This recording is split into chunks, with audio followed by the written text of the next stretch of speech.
We have our SBA page. That's off the Yes. list, you're right. Yeah. Yeah. The tool That's why I didn't. candidate gets on the ballot. College, my master's, My, you build a volunteer.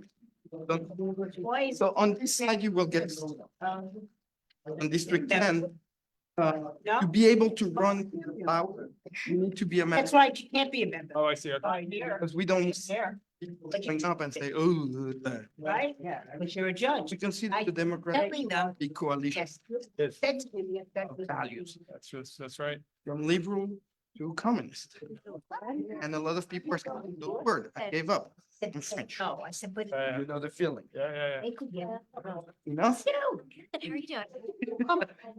Yeah, it happened. So on the other side of the of my block, They're looking for a. Yeah. is a non-partisan ballot access They can't stand. person. Good, yeah, Great, thank you. regardless. Yeah. On this side. Well, my email for the other side is theo@revmyblock.org. Separate, because Socialist Action is very involved. The party are It sounds like. your card, recruit. So if you wanted to, Hi. and in the Democratic Party, So exit you. is decided. But if you want to build your own Combination. faction or following or whatever you're going to present, you're going to meet people along the way and you're going to let them meet. If I come across. Say, hey, would you like to participate? You don't have to have a broken one, you have one. And you run county committees, 20 signatures for me, you stuff a ballot with me. Yeah, you really are showing. The number of signatures, you multiply the number of signatures. Nice. 2 weeks ago. Live around here? Live in Manhattan. By Lower Manhattan? Right, yeah. Oh, so you're not just. How's everything going? I'm not. I came to. All up next, you did the room, Not here yet. around. I see. Camera. Okay, I'll send you, we should get I'm some saying- coffee. Absolutely, because there is the European Yes. election Oh, yeah. coming up. Thanks. On, Okay. There and there. Sure. June And if we can switch them. 7 to 9. And if you go on the Read My Blog, I'm building a voter guide What I was texting about. for every candidate to upload their most beautiful picture. Sign it. That's Here I know. or downstairs? I have not. I didn't. How are you? Yeah. Good. European. is the, Oh, nice for that. the European version of French. European. So it's 700. Yeah, like me at some. And Oh. you got Yeah. French- Yeah, I read through that, but I haven't, I've only voted in the national, parliament. Okay, so there will be, I'm not. there will be a call out But I But you won't let me change the constitution. at the consulate. Yeah, that's true. Where do you vote? See, you voted French school. at the PS, No, it's the. other one. Oh, Bruno? Yeah. Hey, nice to meet you. Yeah. Well, thanks for inviting me. No worries. Yeah, niece, the camera. Alyssa? Spain. Yeah. Spain, very Now. good. Here for a political club meeting in America? Well, Awesome. like first and last, Okay, that's fair enough, fair enough. Awesome. Yeah. Cool. So it looks like you're all situated. Fine.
Hello.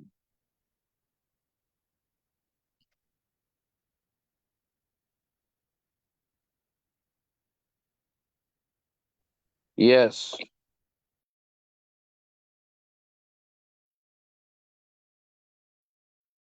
They're gonna start soon.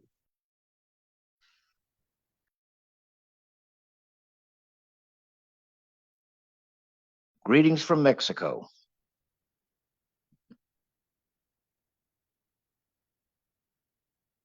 Mexico, Ask now. No, no. you ask him.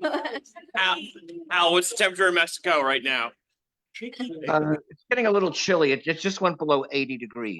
Unhappy. Hey, how we doing? How we doing? Good. You guys, you have to sign in. Thank you Yeah, very it's much. getting cold here. See, you live in one. Beautiful. It is. I know. This is what I wear. Say that. I'm leaving. Whenever you're ready, I guess. They're not. And if it could feel your life after that, be in the film.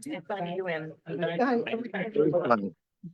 Get out. I come with you, go somewhere else. Only by I know, they don't. still a model. At certain things, I correct. think. At the revolution.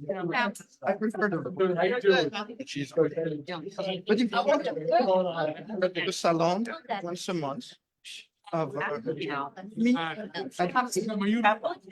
maybe even Lane, you know, Wall Street. I was keeping. So we'd love to hear. Excuse me, sign in Girls. down there. But that's a different sign. That's. Yeah. Day. Let them sign you. Then I take it over. Guys, you need to sign in. You have a cookie. I came here only for the cookies. Well, that's what that's how we greet people. Everything works the same. Right. So, I can download those. It's like a fan. We're the best. I tried. Which I didn't like it. Not that bad.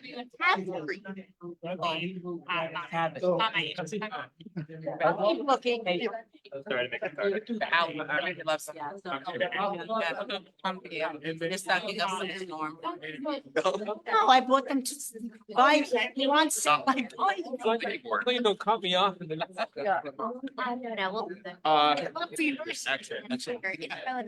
yeah, you can just do it on this. Oh, Or fine. whatever. I'm sorry, there's just so many. One for two. Your parents, but I never leave you, right? I'm not on those headers. Oh, sorry. But a couple. How the- You're out. And that like is very. Yeah. And he's got. The first time candidate, Above. Exactly. I had to learn it on the. Why, yeah, I wrote you. Production. I even put the smoke max on the back. Oh, yeah, nice, interesting. Remember that. Alice in Mexico. Yeah, Jamaica. I'll be there next meeting. That's fine.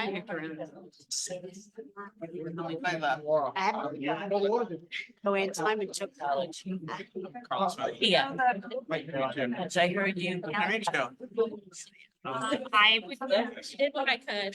That's very nice for the holidays, but That's very nice. they're a lot. We all had a tough time. Yeah, especially the thing. I did, but Long time to see. How are you? No. but I would. Switching borough. That In your club. Oh, this is the first meeting. Yeah. it's been had a. Oh, No, this was actually. Where did you move? Yeah.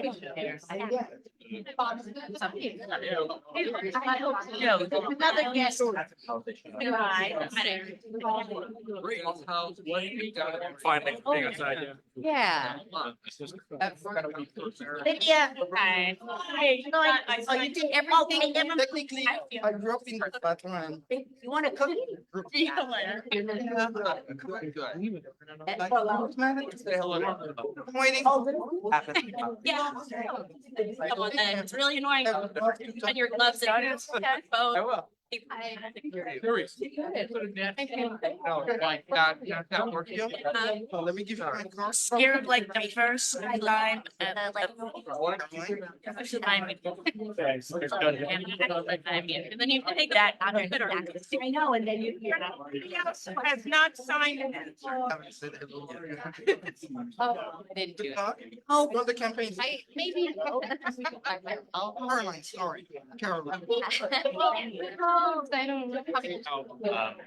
Well, if you feel like. Yeah, absolutely. In touch. I think I like the. Yeah. I don't even know, John. Like a carrot. The other one. Say, New edition. actually do it. I didn't know what time we were starting that. I'm gonna call Danielle. Meeting in order. Hi. No, I don't have How are you? The rumors. Got all these. Oh my God, I was sick last week. But I gotta move you. What tells me it's making for there?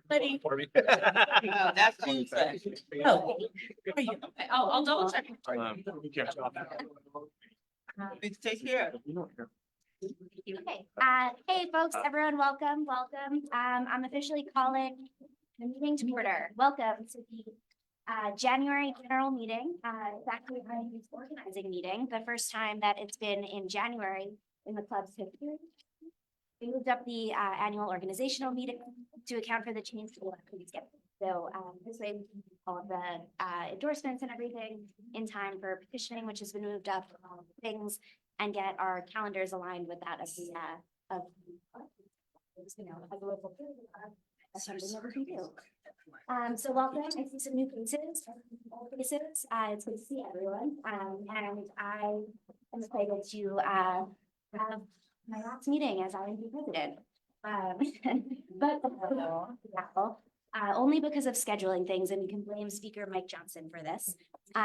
We are actually going to hear from the New York 10 congressional candidates first, and then we'll go to the to make sure the congressman who is, I believe, in Washington has to train or something. So we want to make sure that he and the other candidates for that office get to speak, and then I'll officially pass the gavel. I swear I'm not holding out the power. Sick situation. I just want to make sure everyone has yeah. All right. So with that in mind, I'm going to cut right to the business of the candidates. On our first candidate for New York's 10th congressional district, which is wholly encompassed, or the 52nd Assembly District, which this club proudly represents, is wholly encompassed by the 10th congressional district. So save for one or two election districts that we still have maybe for. But this is our congressman. It's a really important office. So we want to make sure to hear from all the candidates. So far, there have been 3 declared candidates. We have the will be appearing via Zoom before he catches a train home. And Bruno Garzard. Garzard, sorry, I'm a little dyslexic. So come on up, and the floor is yours. So each candidate will have about 5 minutes to speak, and then we'll do 5 minutes of Q&A. And Danielle will be our timer. Should behind here, like a, for everyone. Here, Oh, tight. for everyone. All right, I can probably do this. We'll learn to walk sideways. Sideways, got it. I have flyers, if any people haven't received them, they're here.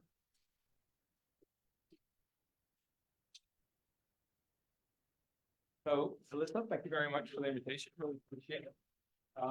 My name is Bruno Garzard. I'm running for that district, right here, our district.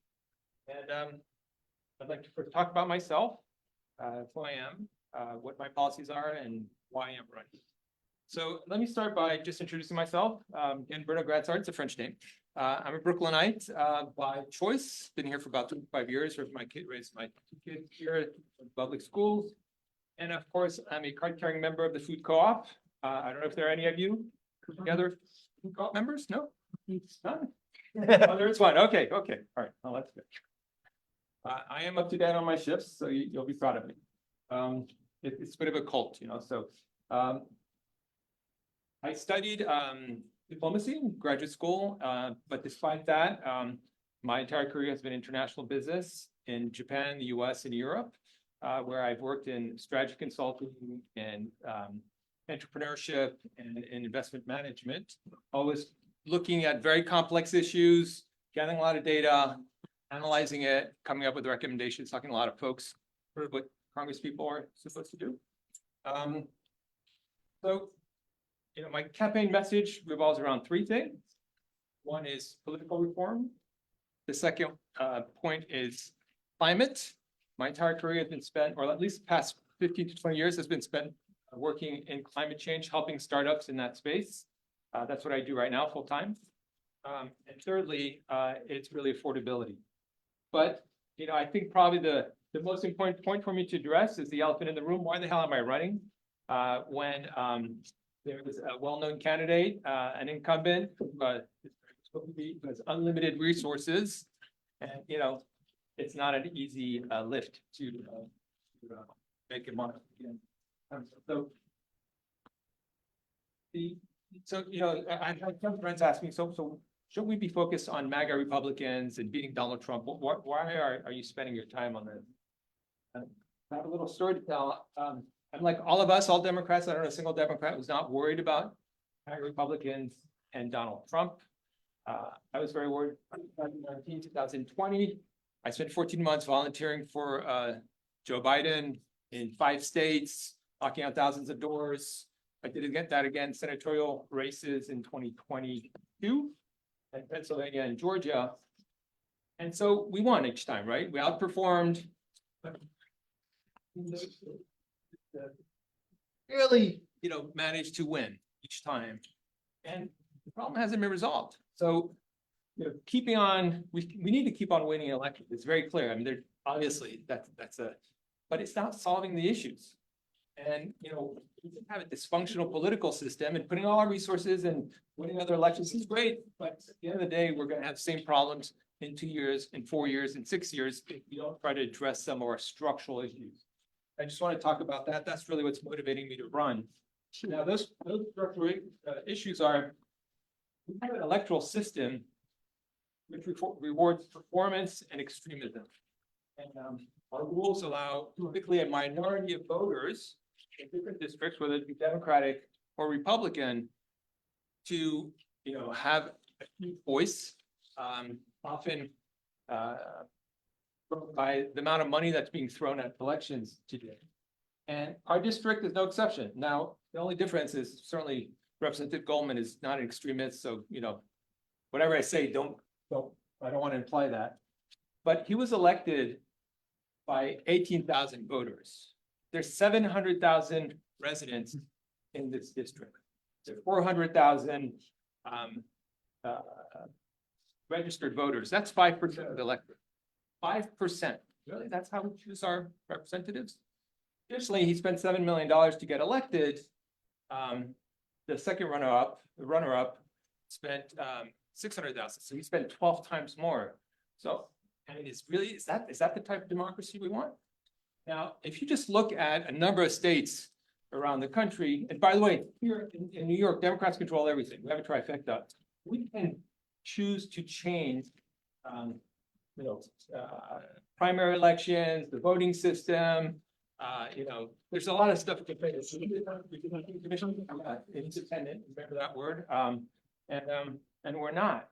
So, you know, a candidate who's elected the way our representative was elected is not incented to change that system. That's really why I'm running. So I ask for your support. Thank you very much. And taking time for any questions if there are any. So we'll do that for questions. Karen, start us. Thank you. I worked with Congress for 30 years, so I get it. However, on your platform, it says a dysfunctional Congress is failing to resolve our problems.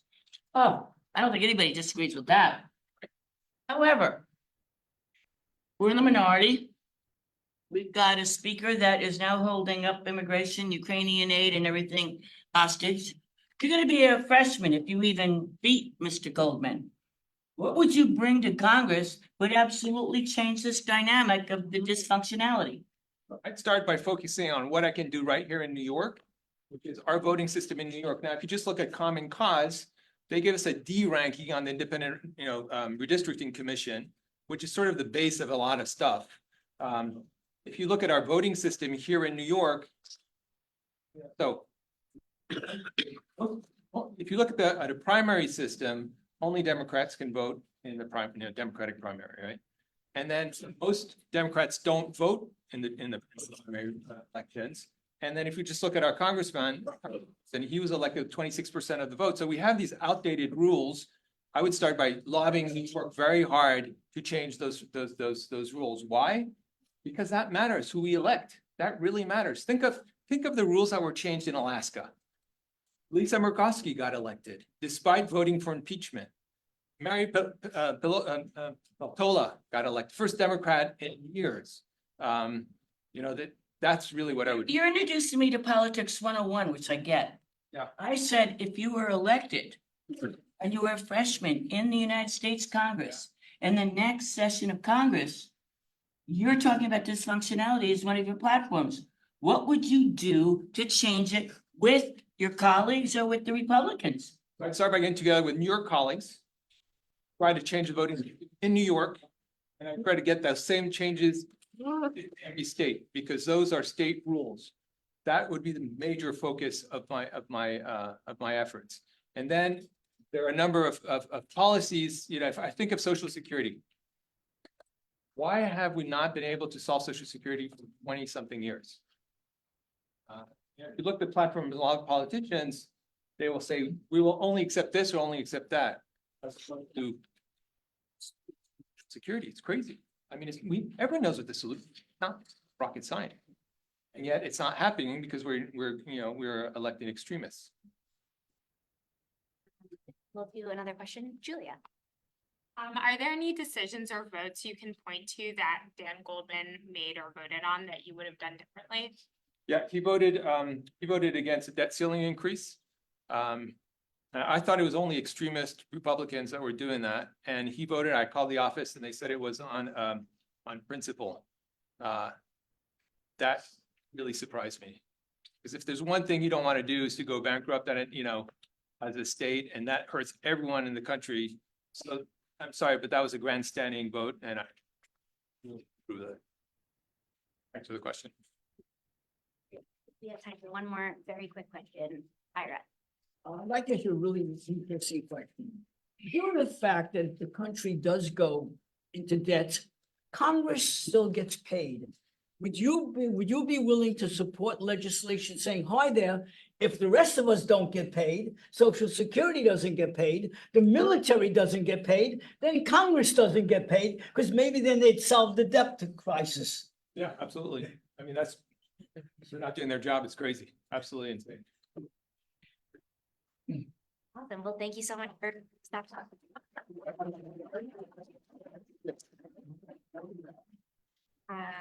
So, all right. So, Congress check. He's not here. Okay. Great. And I just want to point out the Senate Elections Committee there. It happens to be if you want to talk about or not to send you on the spot. Okay, so we're going to move on to our second candidate for the same office, New York 10. And come on up, Laura Thomas. Coming up, so you'll have the same 5 minutes, and then we'll do 5 minutes of Q&A. Welcome. Yes. Thank you so much. Thank you for giving your time tonight, everybody. I'm Laura Thomas, rhymes with Congress. Please excuse me, because as a teacher, I teach at the School of Visual Arts. I can't afford hearing aids, so when you give me your questions, please be a little loud. And if my voice gives out, please forgive me. I taught 6 hours today. Please maintain control. Congressman, we have to Yeah, keep going, you're good. Okay, okay. Essentially, in a nutshell, I'm running for Congress because I want a world where my kid might give me a grandchild someday. And he's a smart person. He was a congressional intern to Bob Casey for a while. He thinks a lot, and he doesn't know if he wants to bring a child into this world. Now, if you want a little more, I'll give you a little more. I ran for county committee. I rep my block in the East 7th Street, the East Village. My issues are environmental justice, housing for all, healthcare for all, perhaps even a universal basic income. And Democrats or Democrat socialists, whatever, we all speak the same flavor, as you pointed out so nicely. So I could get in a little Donnybrook with you here, but why? I'll cut to the questions unless you want to hear more, and I think you'll ask me what you want to hear. Back on then. Okay, so the floor is open for questions. Anyone else? Let's make sure everyone gets a chance. Okay, Joe. Could you tell us a little bit about your experience with foreign policy? With politics? Foreign policy. Foreign politics. I have lived abroad. I'm an English teacher by trade. And so I earned a living teaching English in China, in Germany. If I have policy experience, I don't know about it, but I know how to talk to people in a few languages, and I have some smart friends. I know who to ask, and I take advice from sensible people. Yeah, Matt. I love this idea of. I love We're this actually behind you. Sorry. Go ahead. You mentioned universal basic I income. was gonna ask you. Oh, good. Yeah, it worked out. Fine. You mentioned universal basic income. If you were elected, what would you set universal basic income to for the average American? If I were elected, what would I? What would you set the universal basic income at? What would your goal be to set it at for the average American? I would ask the smart person who did the math, like you've done some math, and figure it out. And it's different from place to place. So UBI is one thing in New York and it's another thing in Wyoming. But a standard of living means a roof over every head and people get some food in their bellies by the end of the day, because humans deserve that. And we're able to pay for it with our tax dollars. Thank you. On the side of the room. Ira. Universal health care. How are you gonna pay for it? How do you pay for it? Yeah. I'm kind of broke. How do you do without raising my taxes? I'm kind of broke, but when I go to the grocery store, I know what I've got. And if I want a lollipop, then I got to make sure I got 55 cents that I didn't spend on something else to spend that whole buck. Now, I might come off like an aging hippie, but we buy fewer bombs and we make nice with the rest of the world. Maybe people could eat. And I don't mean, hey, come take me, baby. Strong defense is clearly what we do. However, I would like to see my tax dollars go to feed a hungry child and not to develop a Titan missile that's going to be a rusting hunk of diesel in 30 years. Last question. Just a quick story. And then, I'm really sorry. Could you be a little? I hear you. Just a quick story. So today, I was unable to work because the project that I was put on, they hired 400 people. So the platform was only able to contain 100. She wasn't able to work today because the platform hired 400. No, the project hired 400 people. It hired 400 people. The platform that we were supposed to work on could only have 100 at a time. But the platform that they were supposed to work on can only hold 100 at a time. So I would love to understand a little bit more about your position on labor. On labor? Unfair labor practices. I ate when I was a kid because my dad was in a union.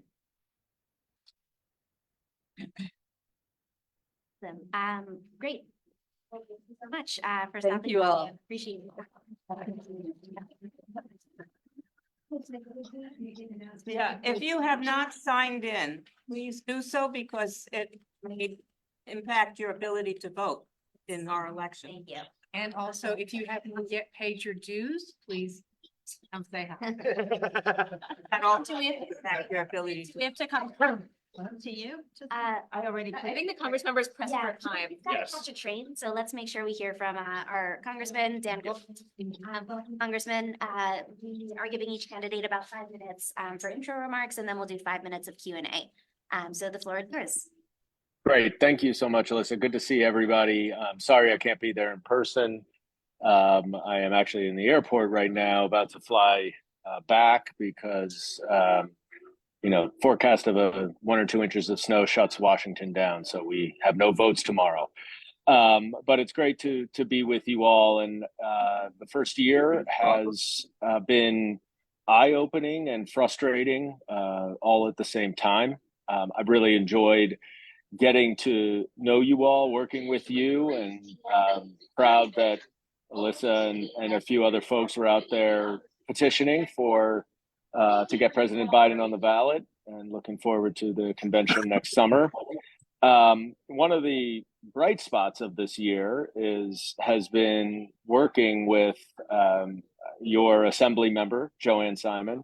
I can't see much of who's there. I don't know if Joanne is there, but I'm very proud to. Oh, hi. Good. Hi, Joanne. Obviously, have really enjoyed learning a lot from Joanne and working together on a host of issues, including our favorite, the BQE. And we are right now hoping to be getting some federal grant money coming shortly that I've been pestering the administration on so that we can get it. Proud to endorse Joanne and proud to have her endorsement. During the first year, I focused really on a few things as I'm getting my sea legs. First is, of course, defending our democracy, and it is ever more important to do so right now as we are experiencing 2 completely bogus impeachment investigations. We have a Republican candidate who has vowed to be a dictator, but just for one day, if he is elected president. And we have a historically inept and incapable Republican majority. And one of the things that is more frustrating than anything is the fact that there are numerous bipartisan bills that have been passed out of committees unanimously, but that the far right MAGA Republican majority will not bring to the floor. And so even less is getting done than could get done because they just refuse to do anything that is not as extreme as possible. In addition to democracy, I've been focusing a lot on preserving and protecting our individual freedoms, including, of course, the reproductive rights. One of the areas that I've been pushing very hard on is mifepristone, medication abortion. And I've been pressuring some of the larger pharmacies to get certified to actually prescribe and deliver mifepristone over the counter and through much more relaxed means that the FDA has allowed for. Of course, there are lots of court cases on it right now, so everything is stalled. But to me, mifepristone and medication abortion is one avenue to distribute, to give abortion access to everyone in the country, even those in red states who cannot get it through the state. But because of the supremacy clause, where federal laws reign supreme over state law, there's an avenue to trying to distribute medication abortion. And that's something that I've been trying to push for within the current system. Of course, we want to codify Roe, we want to pass the Women's Health Protection Act, but short of that, which was going to require some real movement in the Senate, either getting rid of the filibuster or taking 60 seats. I've been trying to be creative and thoughtful in how we can gain access under the current system.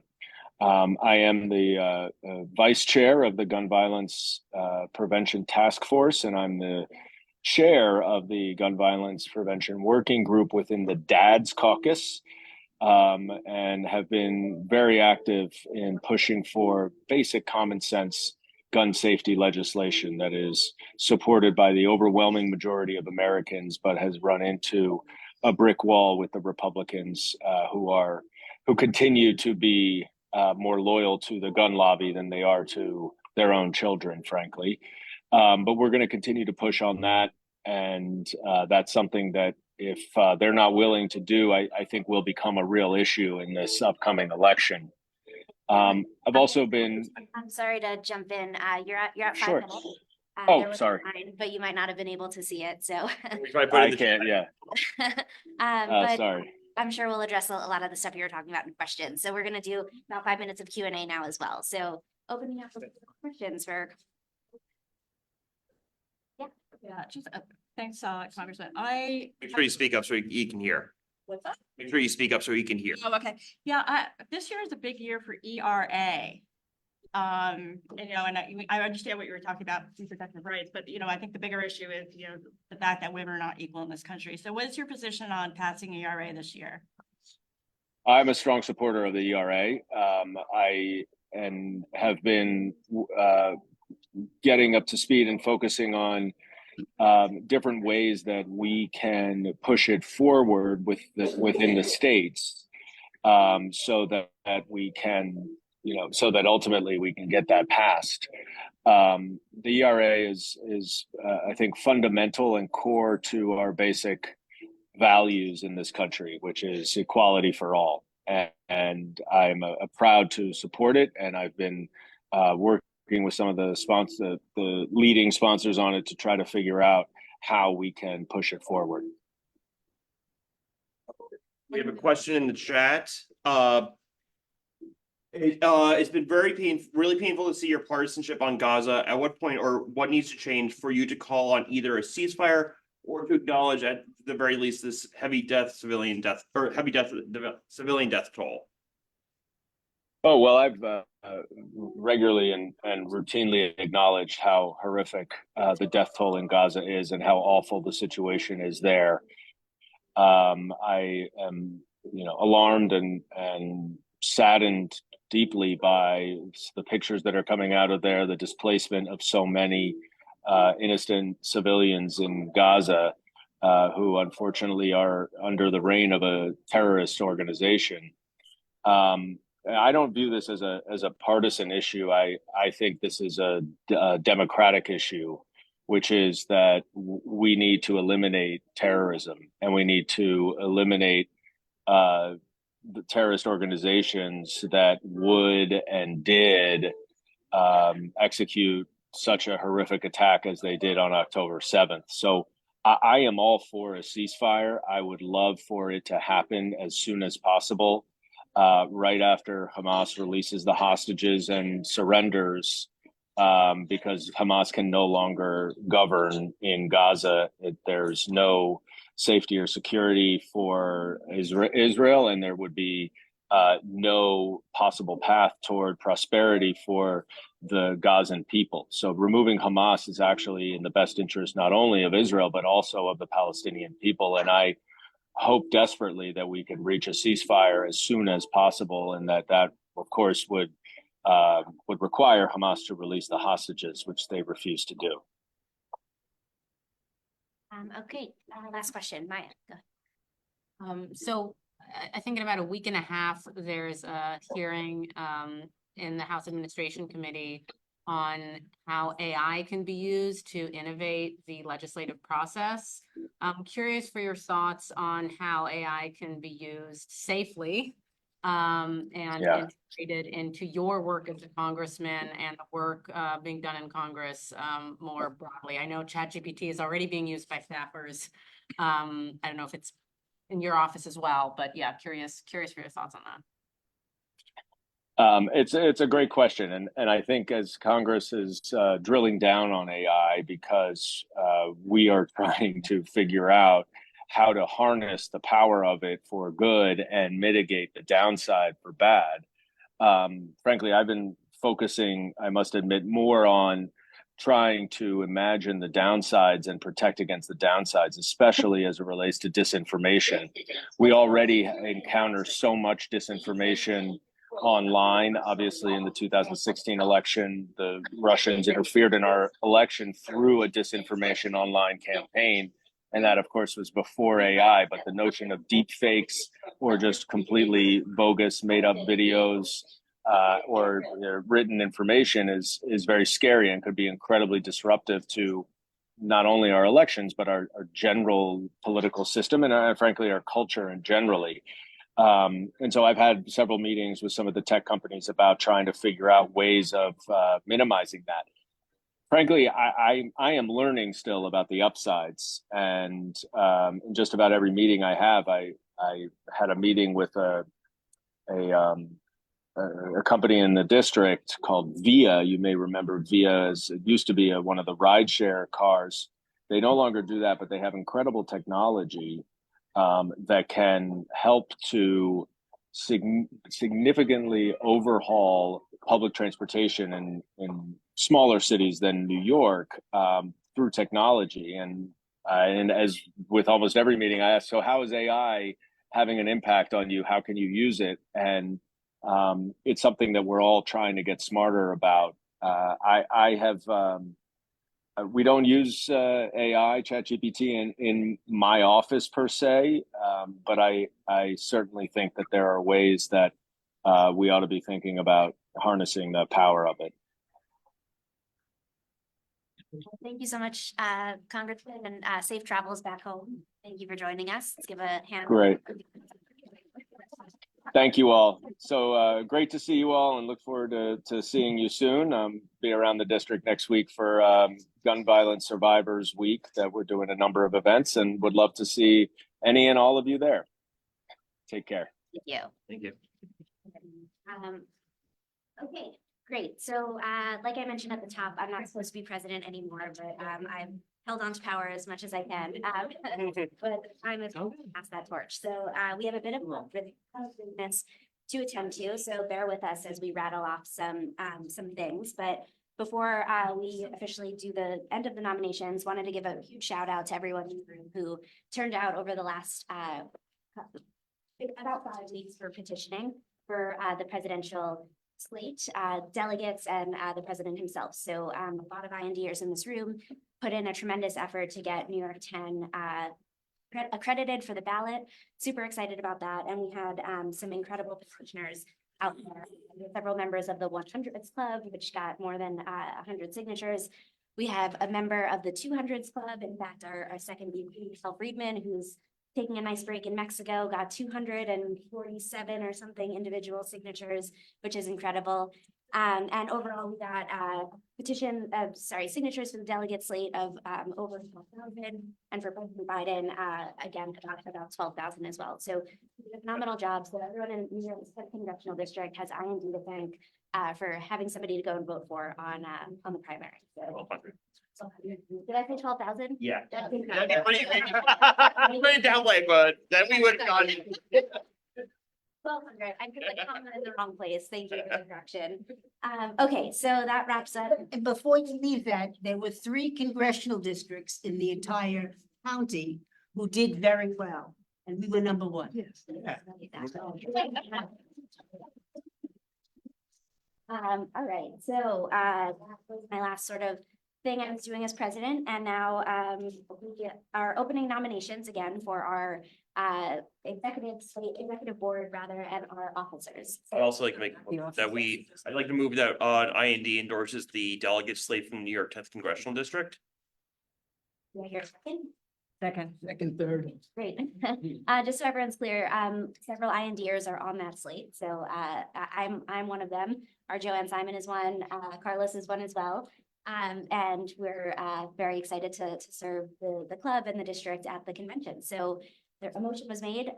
Any discussion? No discussion. Skip the discussion yet. Questions? All right. When you go to Chicago, who are you gonna vote for? So my pitch is very long, I'm gonna go to the convention and I'm gonna nominate President Biden. I'm gonna be the one person who's gonna do exactly what they said on the campaign.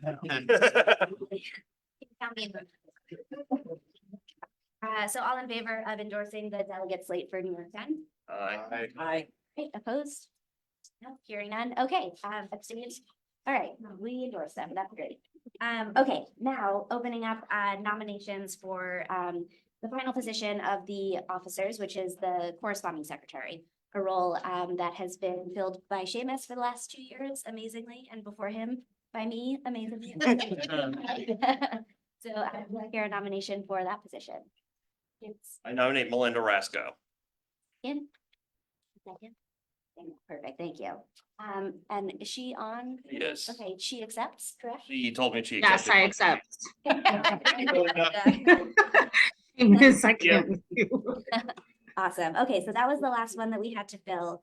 And then I'm gonna do officers next. So from last, what? Officers. Not officer, the Members. board. No, we have to do the officers also.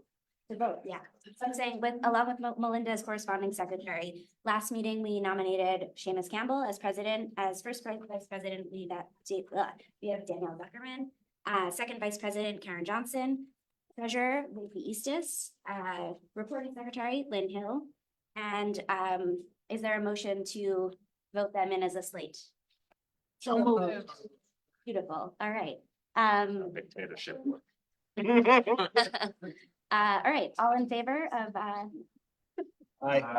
Aye. oppose? Thank you, Mom. President?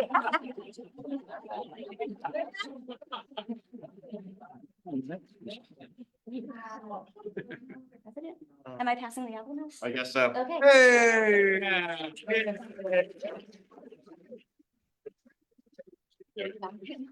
I don't want to hold on long. Another round of hand for all this.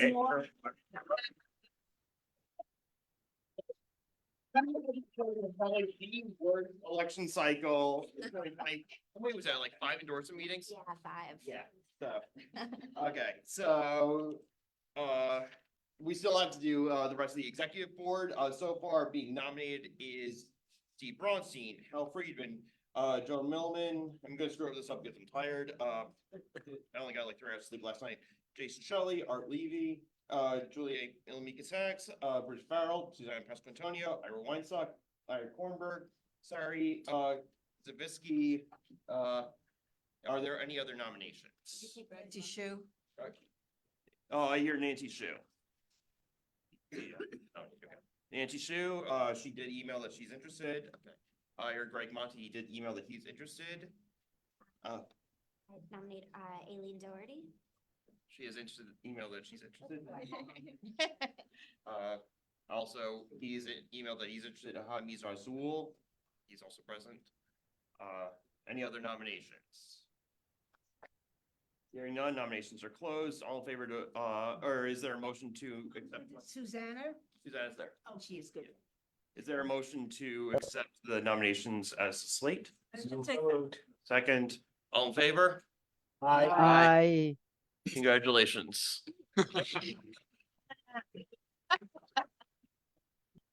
We're all through that. Also, one thing, just as a housekeeping thing, statement we always say, leadership of the Independent Neighborhood Democrats welcomes debate and discussion of topics of concern to the members of the community by candidates for office and others. IND believes in the right to political free speech, but believes strongly that personal attacks, profanity, intimidating or threatening gestures or words, attempts to silence speakers, or its similar inappropriate behaviors are unacceptable. Individuals engaging in such behavior will be asked to leave. Okay, that out of the way. We are back going with our hearing from candidates seeking endorsement. So next up, we have from Senate District 25, Senator Jabari Brisport. Yeah. Numerical order. Hi, everyone. Hey. Aye. Hey. So I think I have 5 minutes. Yeah. That's why, okay. Well, great to see everyone. Hello, IND, New York State Senator Jabari Brisport, 25th State Senate District, the neighborhoods of Bed-Stuy, Fort Greene, Clinton Hill, Ocean Hill, Brownsville, and I overlap with the 52nd Assembly District in the lovely neighborhood of Prospect Heights. Pleasure to see you all, and Park Slopes. So, yes, thank you. Down 1 vote, I get it. I'm just kidding. We grab it, not giving up, right? That's right. So I was a public school teacher before I took office. I taught in Crown Heights. I was a middle school math teacher. And part of the reason I ran for office was teaching in an underfunded school where my students did not have textbooks, where it was overcrowded, and sometimes they would need to eat lunch in my classroom because there was not enough room inside of the cafeteria. And some of my proudest accomplishments are, once I taking office, joining the fight to fully fund foundation aid to tax the rich and invest that money and send billions of dollars into our public schools. I've been also proud to been a fight to create the Excluded Workers Fund this past year, to create nation-leading Green New Deal legislation with the Build Public Renewables Act, and also to help lead the fight against a reactionary right-wing judge, Justice LaSalle, who was nominated to lead the state Court of Appeals, but who we fought against and instead got an amazing Justice Rowan Wilson. So those are a few. I've also been working on some things that have not passed yet, which I want to stay in the fight for. Obviously, my baby, the Universal Child Care Act, to guarantee all parents free childcare and raise the wages for childcare workers throughout New York State.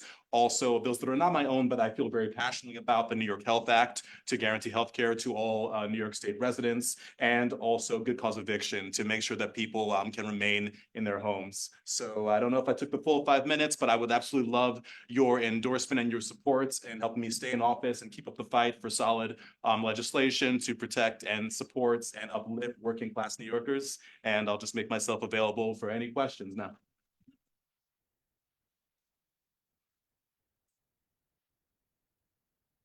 Yes. What are your initial thoughts on the governor's? I would say that my top thing is disappointment. She has repeatedly refused to say that she's willing to raise taxes on the rich. And to me, that's offensive. We live in the most unequal state in America, with the highest gap between the rich and the poor, with more billionaires than even states like California that have way more people. We have more billionaires. And every day, working class New Yorkers are struggling to pay their rent, pay for their groceries, pay their energy bills. So I think that a fundamental need in our New York State budget is the need to tax the wealthiest New Yorkers and redistribute that wealth to the rest of us. So I'm very disappointed in that top line. And then there are things on, housing, for example. She does not support good cause eviction, which is a top housing priority of mine. And then in childcare, we really need to raise wages for childcare workers, and that was absent from her budget too. So I will say just top lining disappointment. Yes. I'd love to hear some of the work that you've been doing on Family Court and what you've learned as the chair of the Children and Families Committee, and what your priorities are for next year. Absolutely. And I totally forgot to mention in my opening speech, I chair the Committee on Children and Families. So we do a hodgepodge of things on family policy. So one, family separations through family court, adoption and foster care systems, but also the juvenile justice system, any kids that are tied up in that, and then also all things childcare. So on the family court system, we actually held a joint hearing with Senator Brad Hoylman-Siegel, who's the chair of the Judiciary Committee, on family court specifically this past November, which was a chance to get on the record a lot of things that we knew already, but really need to put out into the public face, that a lot of family separation has an extreme racial tilt and disproportionately affects Black families, brown families, and families of color in the families that are separated. That a lot of times due to low staffing, and also some policies that we can change, that family court can have a sort of cattle call feel for families that are going through a very sensitive case of whether or not their family stays together. So we have a few recommendations that we will be putting out a report with Senator Hoylman-Siegel's office that include things such as raising the wages of family court judges, but also things such as protecting families, such as letting them know their rights at the door when ACS comes to the door to investigate. Oh, yeah, sorry. You can choose. Okay. Both, and I can speak. Yes, of course. So currently, the disparaging between what the state gives for Medicare and Medicaid in nursing homes is something like $500 a person. And so we have non-for-profit, not the profit one, but the non-for-profit statewide. 90% of them are now operating in the day. Last year, there was a slight adjustment, but that's eaten up with the increase that nurses are getting. So they're back where they started from. So is there any legislation or anything that may bring this issue to the floor and for action? On nursing homes, specifically, The hospitals are doing big campaigns with Okay. saying it, Yeah. but the nursing homes, non-for-profits don't have the money to go on TV. I see. No, yeah, for hospitals, I know Union 1199 is doing a big push for Medicaid equity. On nursing homes, I'm not aware of it. Ultimately, I do think we need the New York Health Act in order to guarantee, fully funding of long-term care. But I will have to look into that. I'm sure there's some other state legislators here. Maybe they would also might know if there are anything specific to nursing home equity, but I definitely think we should be investing the money. Yeah. I think we have time for one more. Oh, yes, sir. Curious to hear your thoughts on the small donor public financing system at the state level. Both personal experiences and talk about the program. Well, first of all, I'm a huge supporter of public financing. I think it's a great way to, level the playing field and make sure that grassroots donors have as much say in our finance system as traditionally larger donors and the wealthy who, like to tilt the elections. I think there are things that we should have borrowed from the city program that we did not. Personal experience, one being there's a sort of cap. If you donate more than $250, it's not matched. And the impetus was to make sure that extremely wealthy donors don't get their funds matched. But in practice, not many people have very large donors from their own districts. But you might have people that are donating $20 a month, and then all of a sudden, after certain months, their gifts go from being matched to not matched. And it's kind of a logistical nightmare. But there's some very good things in the city program. I think we can try and bring on in future legislation. Thank you, Senator. Cool. Thank you.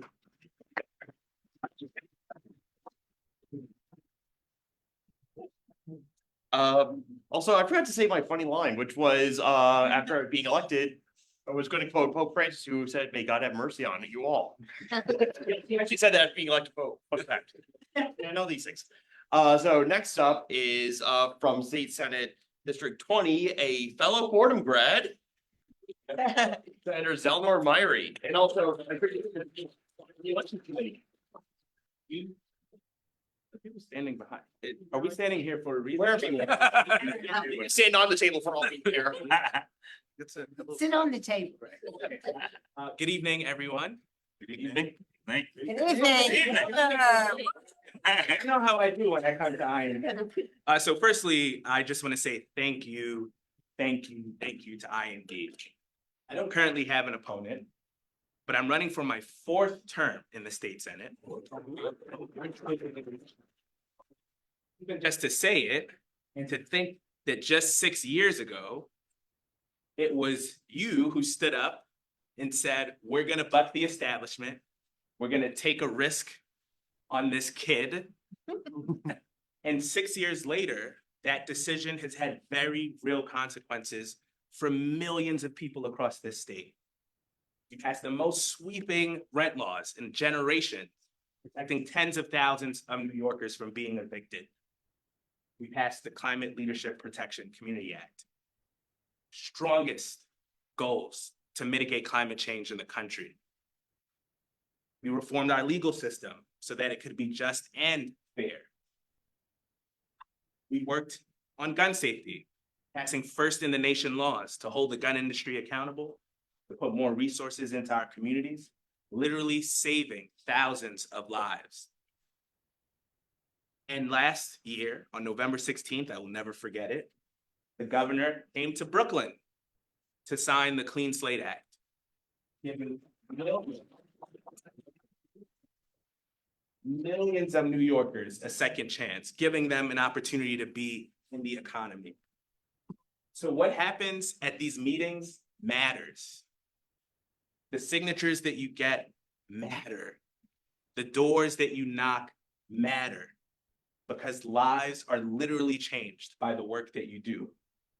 And sometimes it takes being a little courageous, it takes doing something that people think you can't do in order to actually change the world.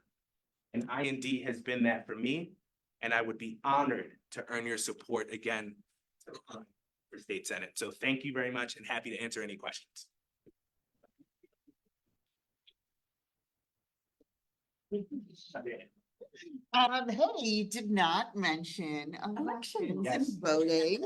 So, I feel like let's talk. What is up this year? Democracy, we've heard from all the other candidates, democracy on the table.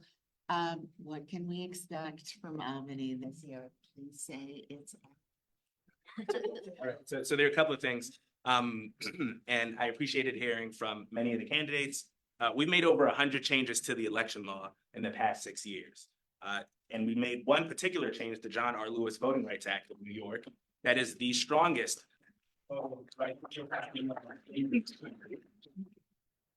We've been working to increase participation rates to make sure that our Board of Elections is running in a way that serves the actual voter. So we've done a lot, but there's still much, much more to do. There's a couple of things that I would like to see us work towards this year. One, obviously it's a presidential year, so there will be higher turnout. So the administrative functions, those things matter. The little details, the technicalities, supporting our local boards of elections, not just here in the city, but across the state, very, very important. So we're gonna lean into some of that. Certainly in the budget, the governor put in some money for the local boards of elections. I'd like to see more and a different kind. She just put capital in. I'd like to see some operational money. What we see across the state are local boards of elections in towns, villages, counties, where they don't like increased participation. And so they end up cutting the funding, and the money that is sent doesn't get sent to the people that actually need it. So that's one. As you all, I'm sure, know, we lost a titan in the voting rights space a couple of weeks ago, Dr. John Lewis Flatteau. And we renamed one of the bills that we will be prioritizing, an elections database, but also an academic and voting rights center after Dr. Flatteau. We passed that in the Senate. I am confident that we will pass it in the Assembly. And we also need to talk about expanding the franchise. This is an issue that we have not talked about enough, but there are individuals who end up being incarcerated, whether for a short period or a long period, who end up losing the right to vote simply by virtue of that incarceration, even though that is not in our Constitution, even though that is not in our statutes. So we are looking to provide more opportunities for eligible voters to still be able to participate in their democracy, regardless of what point in the justice involved system they are. Those are some of the things, but there will be more. Yes, and then.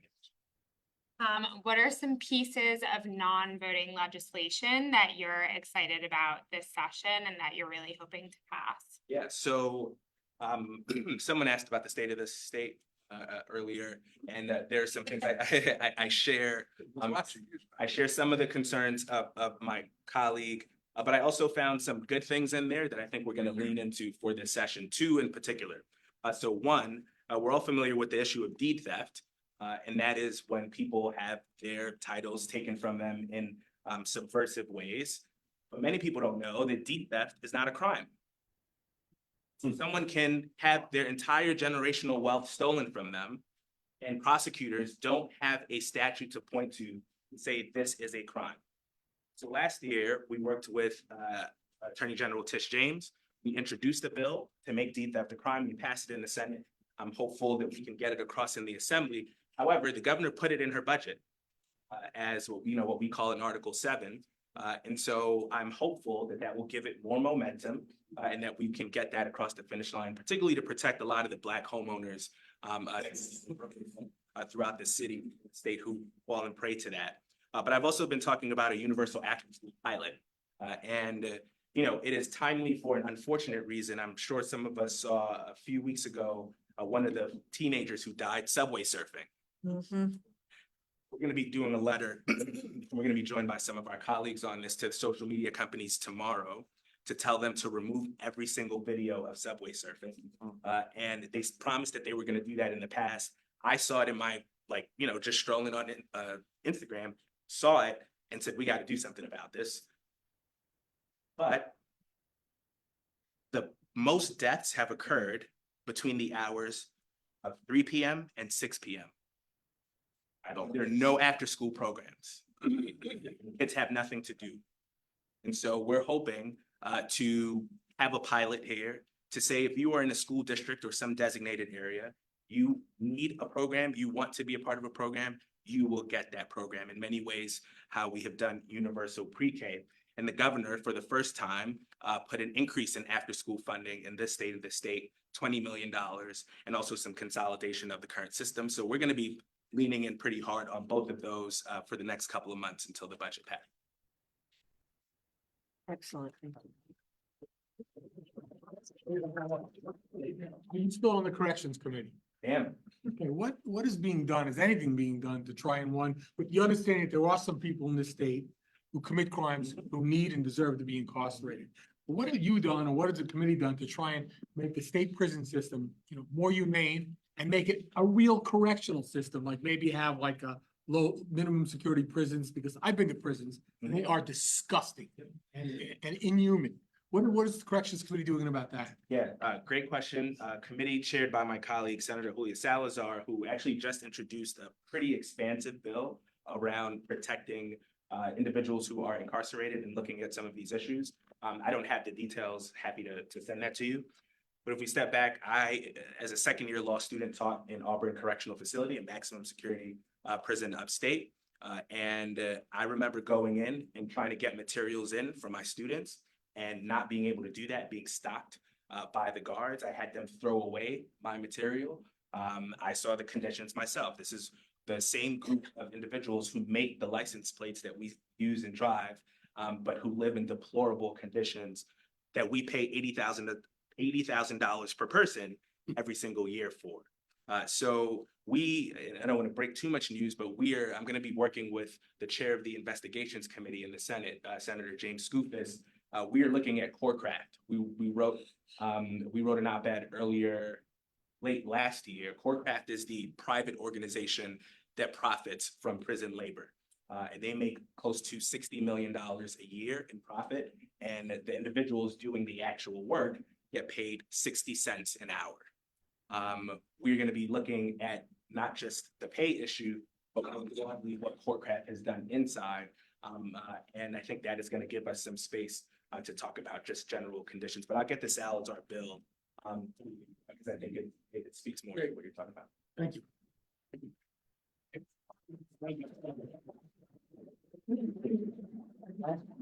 Senator? You're good. So yeah, we're moving right along, actually. I'm going to jinx by saying this, but we're actually right now ahead on behind. So next up. Question, please. Yes, Bridget. Having been a state employee for any number of years, it is my experience that CoreCraft makes simply the worst furniture possible. To make the furniture usable requires a bottle of Elmer's glue, some duct tape, and other accoutrements that one can get in the usual hardware store. As a result, I cannot possibly say how bad their product is. And if they are making money on the state of New York producing, and I realize that there is a problem with glue in the prisons. I worked in prisoners litigation for many years. I know there's a problem there, but if that is the quality of the product that they are producing, which is used by state employees, it is quite frankly deplorable. Stay tuned for the hearing. Call me, I'll be there. I'll connect the two of you. I know where she lives. Oh, wow. It's my mother, so. Mom, that's great. All right. Okay, so just also a quick note, if anyone's watching right now on Facebook Live, please just leave a comment, just saying hi or whatever. This is why we just know that you're here, so for intense purposes. And also, anyone who's watching on Zoom and generally speaking, either leave your questions in the chat or just raise your hand. We'll call on you because we do want to try to have a balance between online and in person. So back to our sort of order, going based on like how it is on will be on your ballot. Next up is our current Assemblywoman, Joanne Simon. what I have to say, because I mentioned Brad Zellner, also a Portland grad, because special place in my heart for that, who is right now seeking re-election to Assembly District 52.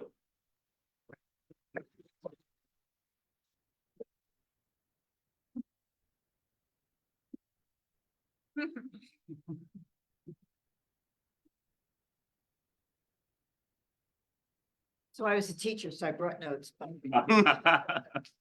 So thank you all for being here tonight. And thank you for your support in the past, and for some of you, your current support. And I am running for re-election. This would be my 6th term, so I've entered my 5th term. And among the things I did during my first term in office was help get Zellner Meyer reelected. Really, we needed to get rid of the IDC. And that made all the difference in the world. And that was actually my 2nd term, but whatever. You know, many of you know what I've been about for many years. I'm a former teacher, I'm a former community leader and activist. And I have been fighting for environmental justice since the 90s. I am looking to pass a couple of environmental bills, including one that would prohibit the state from engaging in contracts under the various economic development programs that would support fossil fuel creation, distribution, etc. We do a lot of that through our Startup New York program and others. And really, we're ending up subsidizing the fossil fuel industry secondhand. I'm also have a bill passed for, you know, election bill that they like, so we'll get that. And that is sad to keep New York from, right now, New York does not permit water or food to be given out on the line when you're voting. And we weren't able to get it passed last year, but we're looking to get it done this year. And so I'm going to be working on that. Other bills that I'm working on right now are to lower the blood alcohol content level, because we have too much drunken driving in New York State. And so much of the deaths that we've seen are somebody who's been drinking, right? And so if we lower that blood alcohol content level, we actually know that you have cognitive and psychomotor impacts at 0.05. Right now it's 0.08. All we have to do is ratchet that down. We've got it administratively set up. Doesn't cost a nickel for the state to do it differently, but it will in fact save lives. When it comes to saving lives, as you know, I passed a red flag law in New York, which is the strongest red flag law. And then the governor made it stronger after the shooting in Buffalo. So combating gun violence has been something that I've been working very hard on. And I work very collaboratively with my colleagues on those bills. Another initiative, of course, that, you know, I've been working on is dyslexia and literacy, for dyslexia, but also generally. And so one of the things I'm working on now is an initiative called the Path Forward that I'm working with State Ed, the Governor's Office, CUNY, SUNY, and the regents. To change the way we teach our teachers how to teach reading, so that our kids are actually learning in a way that most kids can learn. 95% of kids have the capacity to learn how to read. And right now, 35% of our 4th graders are proficient in reading. And that's because we're using methods that work for some kids, but not for enough. And so we really need to focus that on the kids that we've been leaving behind persistently for decades. And we're working very, very hard on that. I did pass a bill that I have. Senator Myrie is the co-sponsored the dyslexia and prison screening bill that I have passed about 6 times. And we're hoping that the Senate will pass it this year, aren't we? Yes, we are. We are. We're Hoping that the Senate passes it this year. And so I will leave it at that. Obviously, one of the things we always are working on is reproductive health care. The governor talked about it again in her State of the State. The other thing she mentioned that I took some heart in this year is she talked about the housing package. You know, last year's housing package was a little too cookie cutter. All land is unique. The first year of law school, in the first class of property laws, all land is unique. And in fact, the conditions are very different around the state. And critical to that was the lack of a focus on affordability at all last year, but she did talk about affordability this year, just talking about how to incentivize that, and that will be very important going forward. So, happy to answer any questions.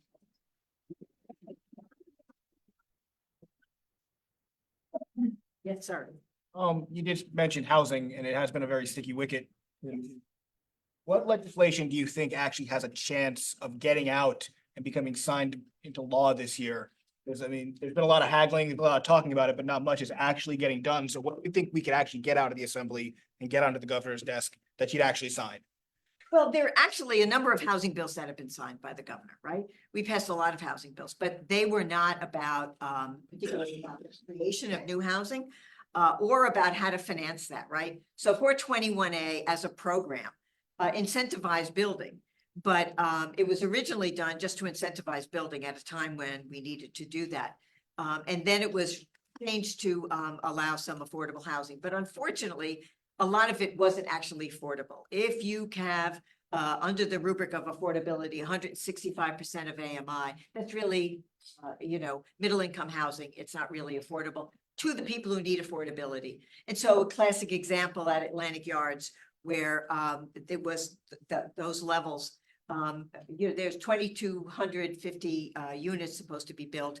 We are about not quite 60% to build up the affordability, but they're all on the higher end. So the few that were there at the lower end for people who really needed affordability, in fact, have not been created.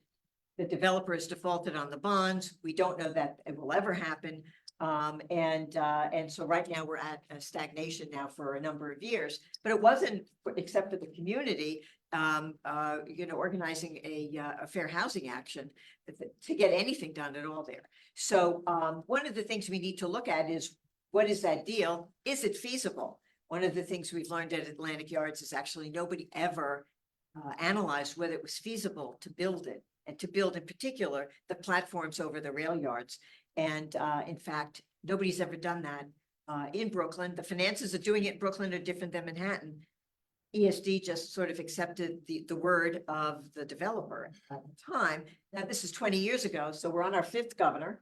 We're still trying to get the affordable housing built at Atlantic Yards. It's something I've been working on for a very long time. So part of it is, what is the plan? How doable is the plan? Is it really affordable? We have lost 25% of the African-American residents of community boards to 4, 6, and 8. 2, 6, 8, and 3, right? 2, 3, 6, and 8, because of the lack of affordability and because they knocked down buildings and people were displaced. So what we really need to also worry about is displacement, because that's a big issue. It's a big issue around the world. If you see the refugee crises in various ways, we have climate, but we are pushing people out of New York City because it's so unaffordable. So we really have to look at that affordability mix. And it differs around the state, but affordability is key. And so we have to look at every way we can to incentivize affordability and make it doable. I keep talking about giving better access to capital to not-for-profit housing developers who don't have the same profit margins, but can't get enough capital to keep up and build the amount of affordable housing, because they would be able to do more of it and more deeply affordable, which is really one of the most critical elements. Remember about one more question? Okay, I'll ask one then. Are you in the public financing program? And if so, how are you doing with all of that? And considering also the veto that Zellner Meyer mentioned. I think it was Or it was Jabari. Jabari. Sorry, Senator. So yes, I'm in the program. The program could be improved, and I've shared that before. I mean, one of the big issues is, in the city, for example, they should have adopted some of the way the city does it, because it works better, right? So if somebody gives you $255, none of it's matchable. If it was the city, 5 would not be, 250 would be, right? It just doesn't make sense. So it's also confusing. I had a guy give me some more money because he wanted to help with the transaction fees, but it makes it unmatchable. So we have to give it back. And it's not enough money to make a difference, but it was trying to be nice. And so that is going to be an integrative challenge. But also it just, doesn't make a lot of sense because that will end up, I think, driving people to get more money from outside their district because it won't be matchable, but they can get bigger donations. The money doesn't come in until 30 days before the election. As you may know, we have election month now, right? So 30 days before the primary would be after absentee ballots are already out, people are voting.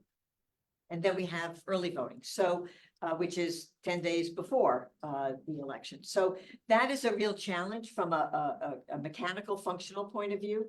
There could be a lot of improvements in that. Well, there you have it. You know. Thank you so much. Usually just walked by, I was about to recognize Councilman Lincoln Wrestler. He stopped by. He left. Longtime friend of the club. Very enthusiastic about my speech.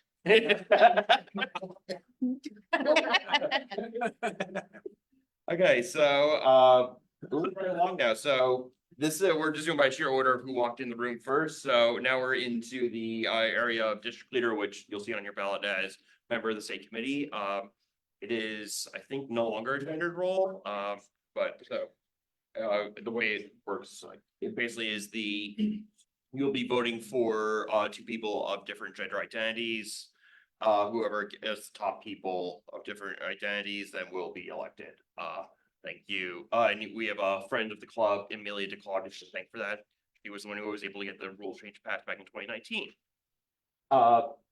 So first up is the current district leader, Aaron Oyong. So, a few minutes. Yep.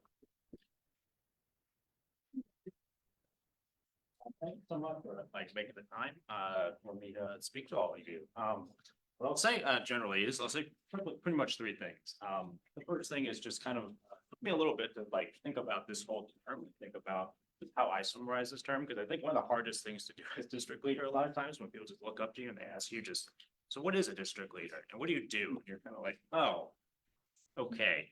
Because one of the things about this role, and I feel very lucky representing the 52nd, is that we have a number of people in here, former district leaders like Assemblymember Simon, Hillman as well, just been a wealth of resource, and also members who really want to give back to the Brooklyn Democratic Party, and also to give back to their districts.